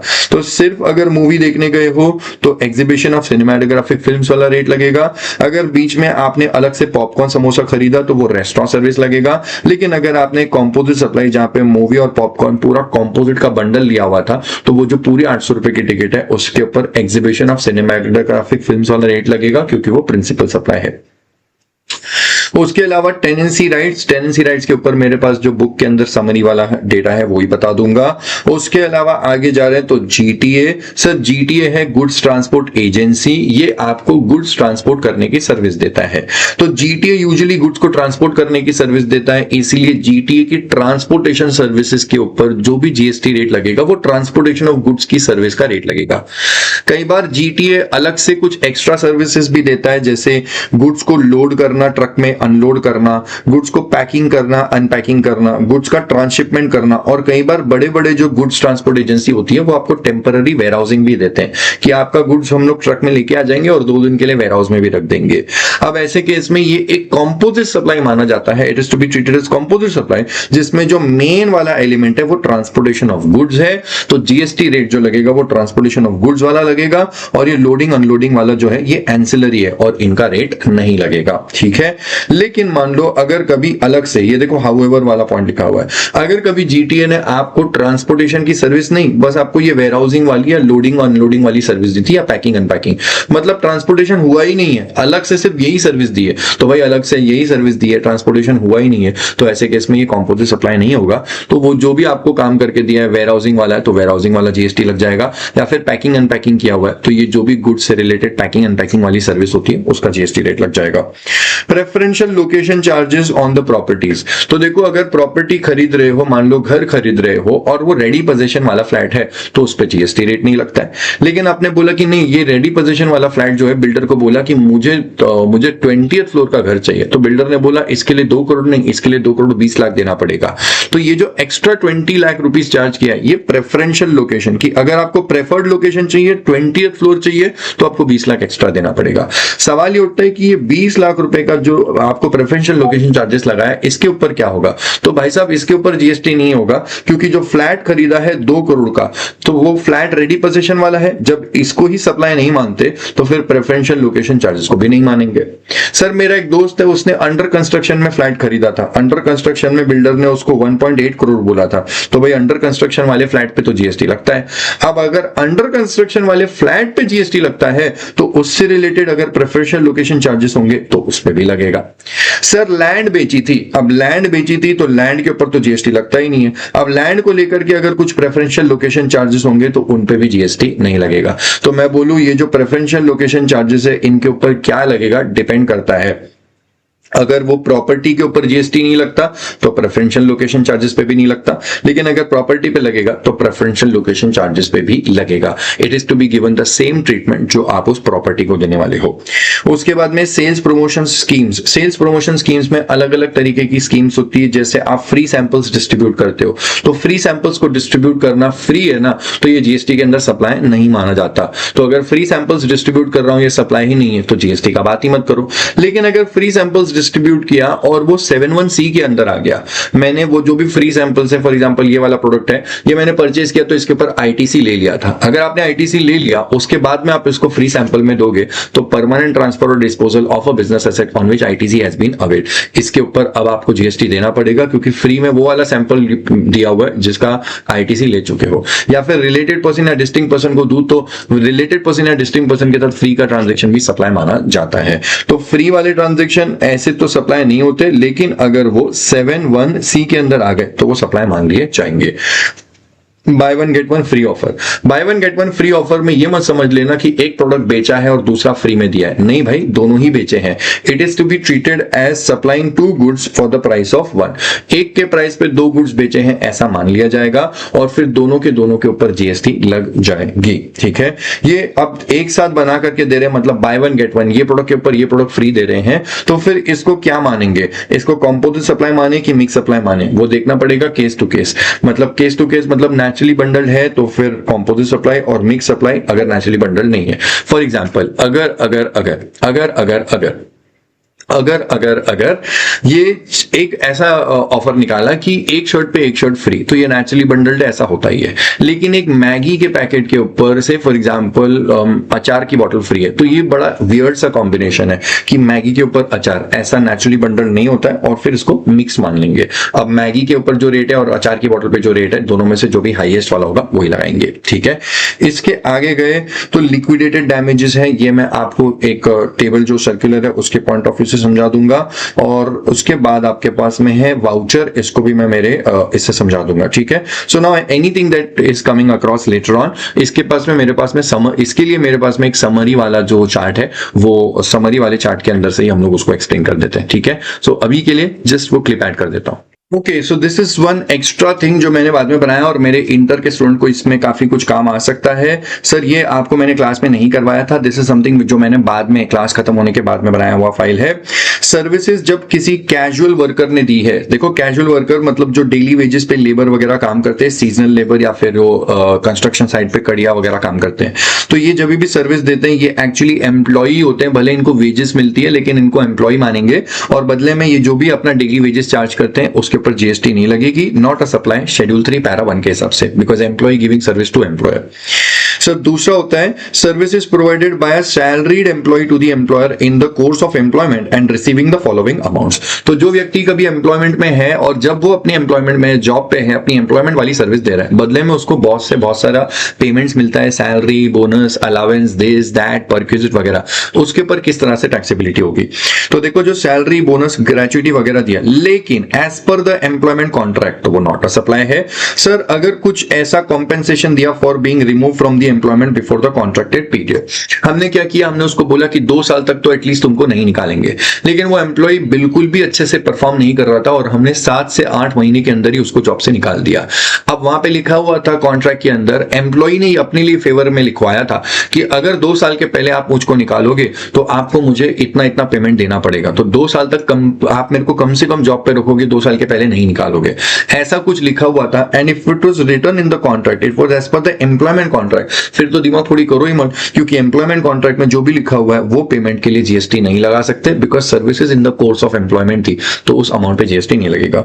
कुछ एक्सवाइजेड परक्विजिट दिए, वो भी कॉन्ट्रैक्ट में लिखे थे, अगर कॉन्ट्रैक्ट में लिखे हुए थे तो वो जो सारी चीजें उन पे जीएसटी नहीं लगेगा। सर कुछ गिफ्ट्स है और वो गिफ्ट्स भी कॉन्ट्रैक्ट में लिखे थे, सर गिफ्ट 5 लाख रुपए के, अरे तो भी चलेगा, because it is as per the employment contract. तो ग्रीन हाइलाइटर पे ध्यान दो, एम्प्लॉय को जो भी पेमेंट मिली है, if it is as per employment contract तो आप कुछ नहीं कर सकते, the entire transaction, the entire amount is not a supply, schedule 3 para 1 के हिसाब से।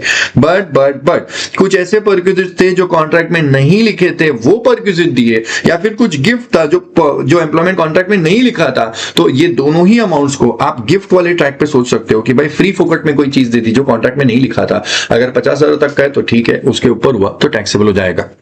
सर अगर मान लो 55,000 हुआ तो पूरे 55,000 को सप्लाई मानेंगे और पूरे 55,000 पे जीएसटी लगेगा।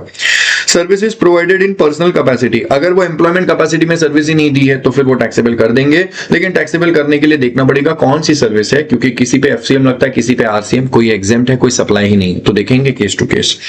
Sir compensation for leaving the organisation before contracted period, अब यहां पे एक्चुअली ये एम्प्लॉयर ने लिखा हुआ है, एम्प्लॉयर ने लिखा हुआ है कि अगर आपने मेरी कंपनी साल भर के अंदर अंदर छोड़ दी तो मैं को आपको कंपेंसेशन, आप मुझे कंपेंसेशन दोगे, क्योंकि आप जल्दी से जॉब नहीं छोड़ सकते। अगर आप जॉब पे लगे हो तो मैंडेटरी 1 साल के लिए जॉब पे रहना पड़ेगा। एम्प्लॉय बोला नहीं, दूसरी जगह पे हमको ज्यादा सैलरी मिल रहा है, हम लोग छोड़ के जा रहे हैं, तो बोला तुम अगर छोड़ के गया तो तुमको कॉम्पेंसेशन देना पड़ेगा। अब ये जो भी कॉम्पेंसेशन है, compensation by employee to the employer for forfeiture of salary, इसके लिए एक सर्कुलर आया और वो सर्कुलर बोलता है कि ये सप्लाई नहीं है, ठीक है। पेज नंबर ढूंढने की कोशिश मत करना, ये तुम्हारे लिए किताब के अंदर नहीं है, ओके। वर्किंग पार्टनर जब पार्टनरशिप फर्म को सर्विस देता है तो क्या है सर, वर्किंग पार्टनर कंपनी का मतलब फर्म का एक काम करने वाला एम्प्लॉय कैपेसिटी में होगा, उसको सैलरी मिल रही है वर्किंग पार्टनर को, तो वो भी नॉट अ सप्लाई। सर अगर एमपी एमएलए वगैरह को सैलरी मिलती है, ऑनरेरियम मिलती है, तो शेड्यूल 3 के अंदर पैरा 3 है, एमपी एमएलए को जो भी फंक्शंस परफॉर्म करा, जो भी रेम्यूनरेशन मिलेगा, नॉट अ सप्लाई। ये ईसॉप वगैरह आपके काम का नहीं है, फाइनल सी के अंदर आता है, और ये वाला अमाउंट भी टेक्निकली तो आपके काम का नहीं होगा, लेकिन एक बार के लिए बताता हूं, कोई ऐसी बात नहीं है। Any amount paid by the employee to the employer for not joining the competing business. Employee ने क्या बोला, एम्प्लॉय ने अपना एक सर्विस दे दिया, एम्प्लॉयर ने बोला था सुनो सुनो सुनो सुनो, आप ना एक काम करो, आप दूसरी कंपनी में ज्वाइन नहीं करोगे, तो इसने बोला ओके अग्री करता हूं, मैं अग्री करता हूं कि आपके कॉम्पिटिटर को ज्वाइन नहीं करूंगा, तो इसने एक्चुअली एक सर्विस दी है, supply of service, agreeing to the obligation of not joining the competitor. Employer ने बोला शाबाश, इस काम के लिए मैं तुमको 2 लाख रुपए दूंगा, तो एक सर्विस है agreeing to the obligation of not joining the competitor, और उसके लिए कंसिडरेशन 2 लाख रुपया। ऐसे केस में इसको सप्लाई मान लिया जाता है, ये सप्लाई होगा और इस पे जीएसटी लगेगा। ये थोड़ा सा आपको आगे का एक्स्ट्रा डेटा है, इसके ऊपर आप ज्यादा फोकस नहीं भी करोगे तो चलेगा, मैं बोलूं आपके लिए काम, इंटर वालों के लिए यहां तक रहेगा। इसके आगे का पॉइंट, हाँ ये भी इंटर वालों को काम का रहेगा, बता चुका हूं मैं ऑलरेडी। प्रोफेशनल कैपेसिटी में जो भी सर्विस दी थी सप्लाई माना जाएगा, पर्सनल कैपेसिटी के लिए केस टू केस देखेंगे। एम्प्लॉय डायरेक्टर जब in the course of employment काम करता है तो वो जो भी पेमेंट है not a supply, professional capacity का जो भी काम है वो सप्लाई माना जाएगा, और पर्सनल कैपेसिटी के लिए केस टू केस देखेंगे। सर कैसे पता चलेगा कि टाइप 1 है कि टाइप 2 है, तो देखो टाइप 1 टाइप 2 मतलब टाइप 1 वाली service which is given in the course of employment, and type 2 वाली service which is given in the capacity of a director as a professional person. 3 indicators में से कुछ भी मिल जाएगा तो टाइप 1 पे चले जाओगे या टाइप 2 पे चले जाओगे। कॉन्ट्रैक्ट अगर ऑफ सर्विस का था तो वो एम्प्लॉयमेंट वाला बात कर रहे हैं, अगर फॉर सर्विस वाला था तो प्रोफेशनल सर्विस वाला बात कर रहे हैं। बुक्स में अगर पेमेंट देते वक्त सैलरीज लिखा तो एम्प्लॉयमेंट वाला बात कर रहे हैं, अगर अदर देन सैलरीज लिखा तो फिर वो प्रोफेशनल सर्विस का बात कर रहे हैं। पेमेंट देते वक्त टीडीएस 192 सेक्शन में काटा था इनकम टैक्स का, टीडीएस ऑन सैलरीज, तो वो एम्प्लॉय कैपेसिटी का बात कर रहे हैं। 194 जे का पेमेंट टीडीएस था तो फिर वो प्रोफेशनल फीस का बात कर रहे हैं। तो सर मान लो अगर कोई पेमेंट दी थी डायरेक्टर को और वो 3 लाख रुपए की थी, जिसमें से 2,20,000 के लिए टीडीएस 192 का था, बुक्स में सैलरीज लिखी थी, कॉन्ट्रैक्ट ऑफ सर्विस है, तो 2,20,000 को बोल देना एम्प्लॉय कैपेसिटी में, तो नॉट अ सप्लाई। रिमेनिंग 80,000 के लिए टीडीएस 194 जे में काटा था, बुक्स में लिखा था अदर देन सैलरीज, जैसे प्रोफेशनल फीस, टेक्निकल फीस या सिटिंग फीस, और कॉन्ट्रैक्ट बनाया था कॉन्ट्रैक्ट फॉर सर्विस। इन तीनों में से कुछ भी डेटा मिले तो बोलना टाइप 2 वाला है, दैट इज प्रोफेशनल कैपेसिटी वाला है, ये सप्लाई तो होगा बट टैक्सेबल अंडर आरसीएम। और भाई साहब केस 3 वाले जो होते हैं वो तो पर्सनल कैपेसिटी वाले होते हैं, ठीक है। So this was the discussion with respect to extra sheet जो मैंने बनाई थी। Okay, so now we take up the summary of all the circulars. जो भी सर्कुलर पढ़े थे सारे के सारे फटफट हो जाएंगे।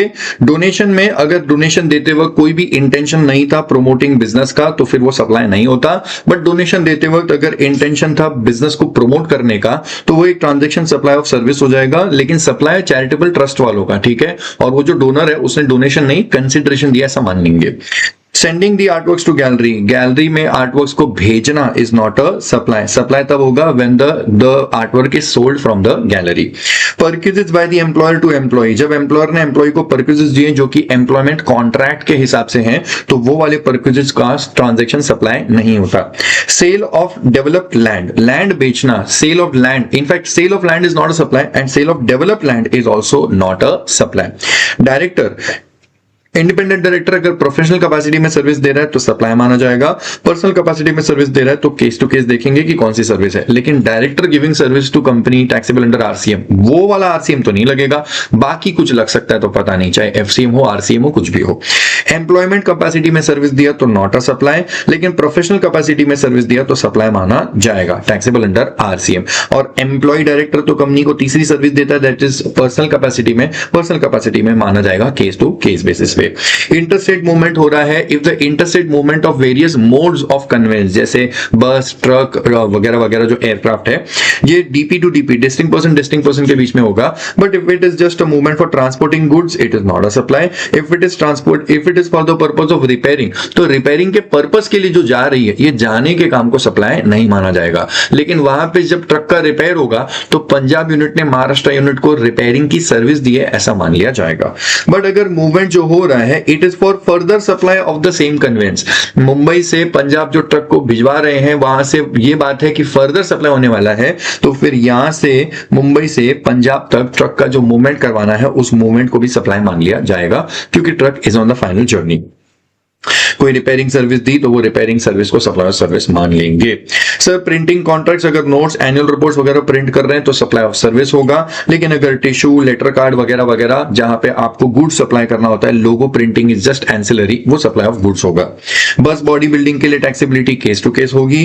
रीट्रेडिंग ऑफ टायर्स, रीट्रेडिंग करना, प्रोसेस करना, ये एक कॉम्पोजिट सप्लाई का सर्विस है, कॉम्पोजिट सप्लाई माना जाएगा, क्योंकि principal is retreading service and ancillary जो होता है वो रबर यूज हुआ पतला सा। रीट्रेडेड टायर्स को बेचना, ये तो सप्लाई ऑफ गुड्स मान लिया जाएगा। कार सर्विसिंग कर रहे हैं तो केस टू केस होगा, कितना काम है, क्या बहुत सारे पार्ट्स को रिप्लेस करना है या फिर जस्ट रिपेयरिंग करके देना है, केस टू केस पता चलेगा। नो क्लेम बोनस, अब नो क्लेम बोनस के ऊपर एक टेबल है, यहां पे बता देता हूं मैं आपको, जस्ट हाँ ये रहा। सर नो क्लेम बोनस को क्या माना जाएगा, तो देखो नो क्लेम बोनस क्या होता है, इंश्योरेंस कंपनी ने इंश्योरेंस की सर्विस दी है और मिस्टर अनुराग जो कि इंश्योर्ड व्यक्ति है, उसने 3 साल तक बैक टू बैक कभी भी इंश्योरेंस का क्लेम नहीं मांगा। तो इंश्योरेंस का क्लेम नहीं मांगा क्योंकि वो बीमार नहीं हुआ, मेडिक्लेम इंश्योरेंस पॉलिसी थी। अब ऐसे केस में इंश्योरेंस कंपनी ने बोला कि 8,000 रुपए का जो प्रीमियम है उसमें से 800 रुपया माइनस कर दो, बस 7,200 रुपया दे देना। ये 800 रुपया माइनस क्यों किया है सर, ये 800 रुपया इज नो क्लेम बोनस, क्योंकि क्लेम नहीं किया तो उसको क्लेम नहीं करने की वजह से एक डिस्काउंट के तौर पे एक अमाउंट दे दिया, नो क्लेम बोनस। तो ये 800 रुपया एक्चुअली एक डिस्काउंट है जो माइनस करना अलाउड है, और माइनस करने के बाद नेट पे होगा 7,200। ये थिंकिंग का एक राइट एंगल है, ऐसे सोचना ही चाहिए, ऐसे करना ही चाहिए। लेकिन सर्कुलर ने एक गलत एंगल बताया और बोला कि ऐसा सोचना गलत होगा। अगर आप ऐसा सोचो कि इंश्योरेंस कंपनी ने इंश्योरेंस की सर्विस दी है और 8,000 रुपए का प्रीमियम चार्ज किया है for the insurance company, this is receivable from Anurag. दूसरा, अनुराग ने एक्चुअली इंश्योरेंस कंपनी को सर्विस दी है agreeing to refrain from claiming the insurance money. मैं इंश्योरेंस मनी का क्लेम नहीं लूंगा, भले मैं बीमार हो जाऊं मैं क्लेम नहीं लूंगा, और मैं अगर क्लेम नहीं लूंगा तो मैं आपको एक सर्विस दे रहा हूं, agreeing to the obligation of refraining from claiming the money and you give me consideration in the form of 800 rupees. तो क्या ये एंगल सोचना सही होगा? नहीं भाई, ये एंगल सोचना बिल्कुल ही गलत और वाहियात थिंकिंग है कि भाई अनुराग ने अग्रीइंग टू द ऑब्लिगेशन वाली सर्विस दी थी और कंपनी के लिए 8,000 अनुराग से आने वाला है, 800 अनुराग को देना है, तो नेट करके अनुराग से 7,200 आएगा। सर ये जो थिंकिंग का पैटर्न है ये बिल्कुल घटिया एंगल है, ऐसा नहीं होता। करेक्ट एंगल ये है कि 800 रुपया इज अ डिस्काउंट।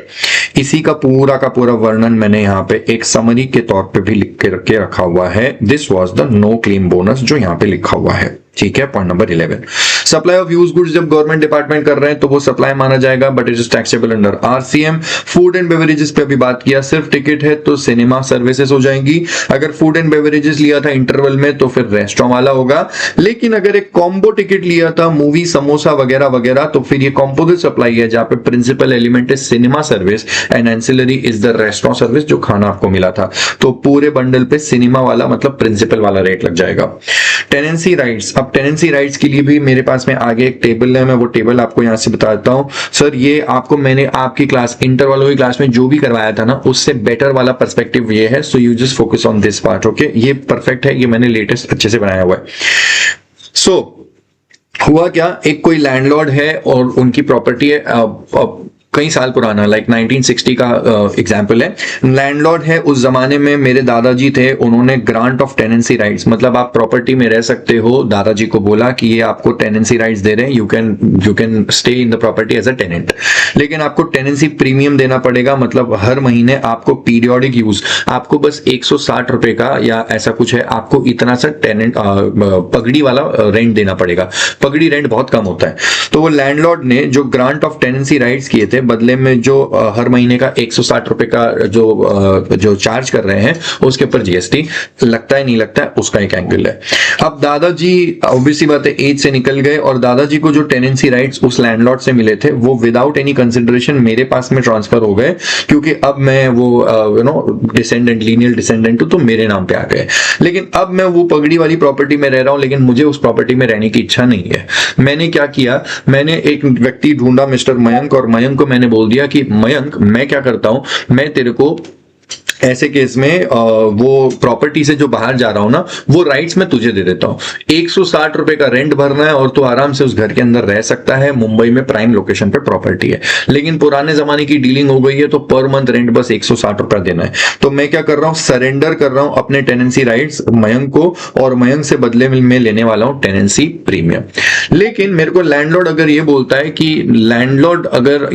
है कि मैं आपको उससे ज्यादा पेमेंट कर देता हूं, मयंक आपको 40 लाख रुपए देगा, मैं आपको एक काम करता हूं, मैं 50 लाख रुपए दे देता हूं, आप सरेंडर कर दो टेनेंसी राइट्स मेरे पास में, और वो मैं आपको ज्यादा पैसे देता हूं। मयंक आपको 40 लाख देगा ना, मैं आपको 50 लाख देता हूं। तो अब इस पूरी कहानी में ये अलग अलग जो एंगल है, इसका क्या बात होने वाला है, तो देखो इधर पूरा कहानी समझते हैं।